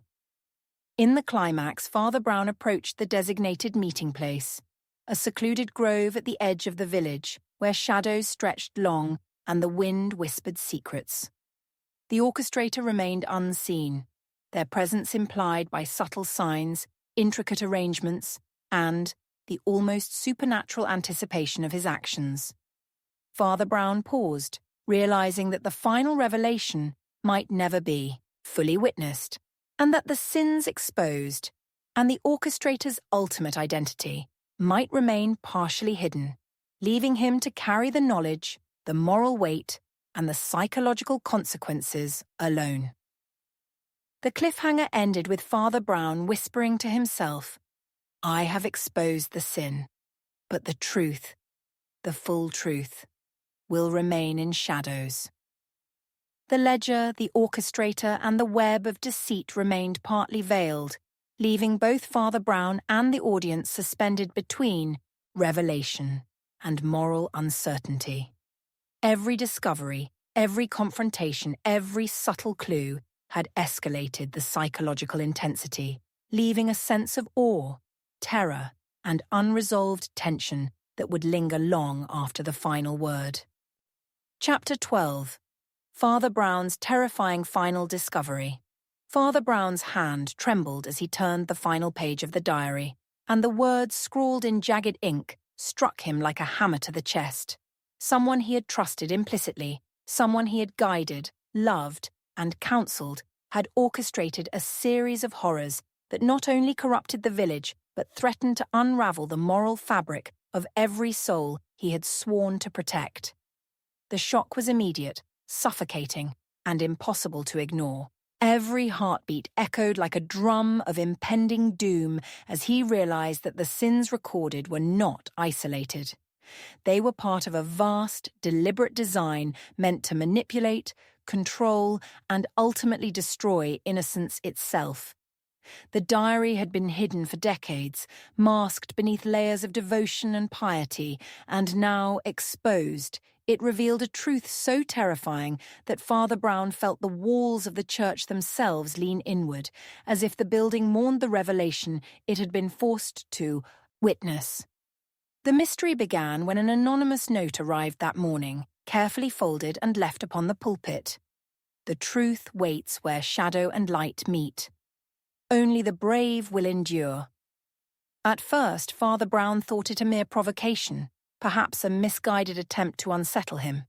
But then he noticed subtle changes in the parish, faint scratches on the floorboards, misplaced objects in the vestry, and a pervasive silence where whispers had once lingered. Something, or someone, was guiding him, pushing him toward a confrontation with a darkness he could scarcely imagine. Every instinct urged caution, but the need to uncover the truth overrode his fear, compelling him to follow the trail with the meticulous care of a man balancing between revelation and ruin. As he delved deeper into the diary, the suspense built with a suffocating intensity. Entries that seemed mundane at first, notes about visitors, donations, and parish events, soon revealed a sinister undercurrent. People he had, considered virtuous, were implicated in acts of moral depravity, blackmail, exploitation, and even murder. The diary hinted at secret networks and clandestine meetings, all orchestrated to ensure that every action taken in the village served the architect of this grand design. Father Brown felt the weight of inevitability pressing down, realizing that each revelation not only exposed past crimes but also set the stage for future tragedies if left unchecked. The first big revelation came when he discovered a series of coded references linking the most respected figures in the village to a single, unseen mastermind. These codes were subtle yet precise, pointing to locations, dates, and transactions that painted a web of corruption so intricate that it defied immediate comprehension. Father Brown's mind raced as he pieced together the patterns. Every betrayal, every act of cruelty, every whispered secret formed a chain that connected every villager, every decision, and every misdeed to a single horrifying purpose. The psychological impact was immediate. He questioned his own judgment, his own perception, and even the reliability of his senses. Could the sins truly be this widespread? Or was he being manipulated by an intelligence that outmatched even his own? The diary also revealed a terrifying personal dimension. Father Brown found entries that referenced him directly, noting his movements, his decisions, and his past interventions. The orchestrator had been observing him for years, anticipating his actions and manipulating events to test his morality, his patience, and his capacity for justice. The suspense escalated as he realized that the final confrontation was not merely about exposing the sins of others. It was a deliberate challenge to his own faith, his own understanding of right and wrong. Every step he took brought him closer to a revelation that might shatter the very foundation of his beliefs. As the evening darkened, Father Brown followed a trail of subtle clues through the village, a hidden key beneath a pew, a faint symbol etched into the chapel wall, and a series of letters concealed in an old confessional. Each discovery intensified the psychological tension, forcing him to decipher layers of meaning, anticipate the orchestrator's next move, and weigh the moral consequences of every action. The suspense was relentless, and the complexity of the mystery made it impossible to predict the outcome. He felt as though he were trapped in a labyrinth with no exit, each corridor leading to darker truths and moral quandaries that challenged everything he thought he knew. The first confrontation with the mastermind occurred in a forgotten crypt beneath the church, where shadows stretched like living tendrils and the air was heavy with the scent of decay. The orchestrator's presence was felt before it was seen. A chilling calm, a deliberate manipulation of light and sound, a sense that every movement was being watched and measured. Father Brown's heart pounded as he realized that the final discovery was not simply the unmasking of a criminal, but the revelation of an intelligence so calculating, so ruthless, that it had orchestrated decades of sin with surgical precision. The suspense reached a peak that threatened to overwhelm both him and the audience, leaving every moment charged with fear, uncertainty, and the inevitability of confrontation. The diary's final entries revealed an even more sinister twist. The orchestrator had embedded false confessions, misleading evidence, and carefully constructed moral dilemmas to force Father Brown into a choice with no truly righteous option. Expose the truth and risk unleashing chaos upon the village. Remain silent and allow corruption to persist, festering in shadows. The psychological intensity of this revelation was almost unbearable. Father Brown understood that he was not simply solving a mystery. He was navigating a moral battlefield where every decision carried catastrophic potential. The suspense was suffocating, leaving the audience on edge, unable to look away yet afraid of what the next revelation might bring.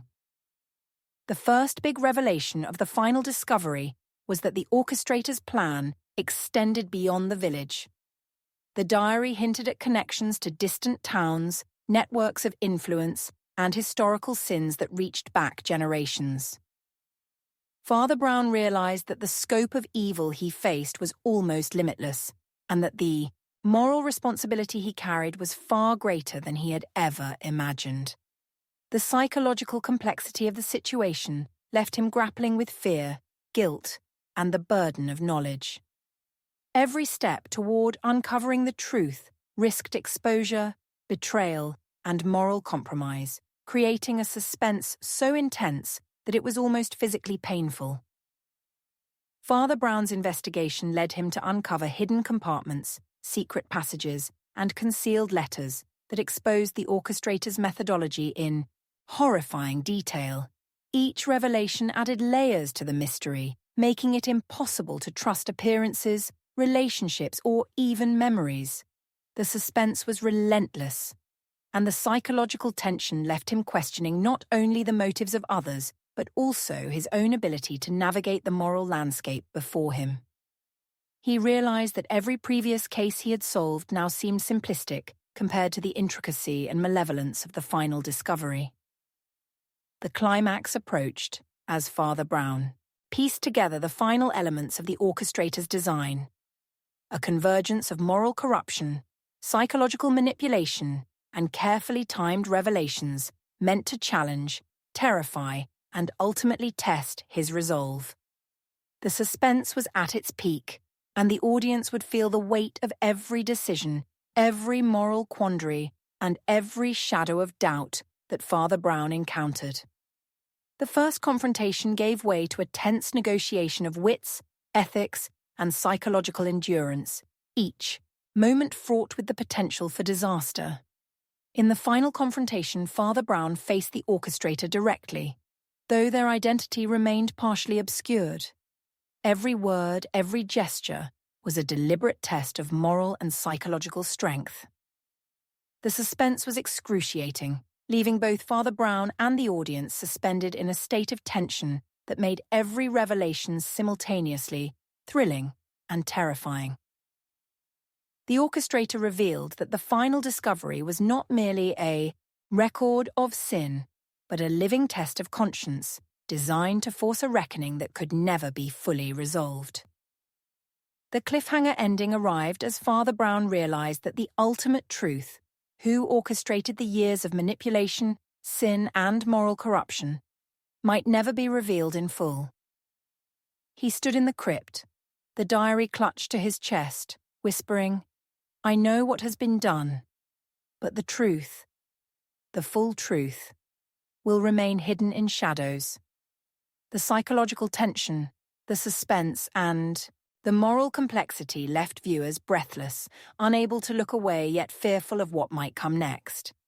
Every discovery, every revelation, every confrontation had built to a point of near overload, leaving the audience suspended in terror, awe, and unresolved curiosity. The final moments of the chapter lingered on the ambiguity of knowledge, the weight of moral responsibility, and the relentless pursuit of truth. Father Brown walked out of the crypt into the moonlit village, aware that the sins, exposed, and the orchestrator's identity were only partly revealed, leaving him to navigate the consequences alone. The suspense remained unresolved yet palpable, a testament to the darkness, complexity, and psychological intensity of the journey he had endured.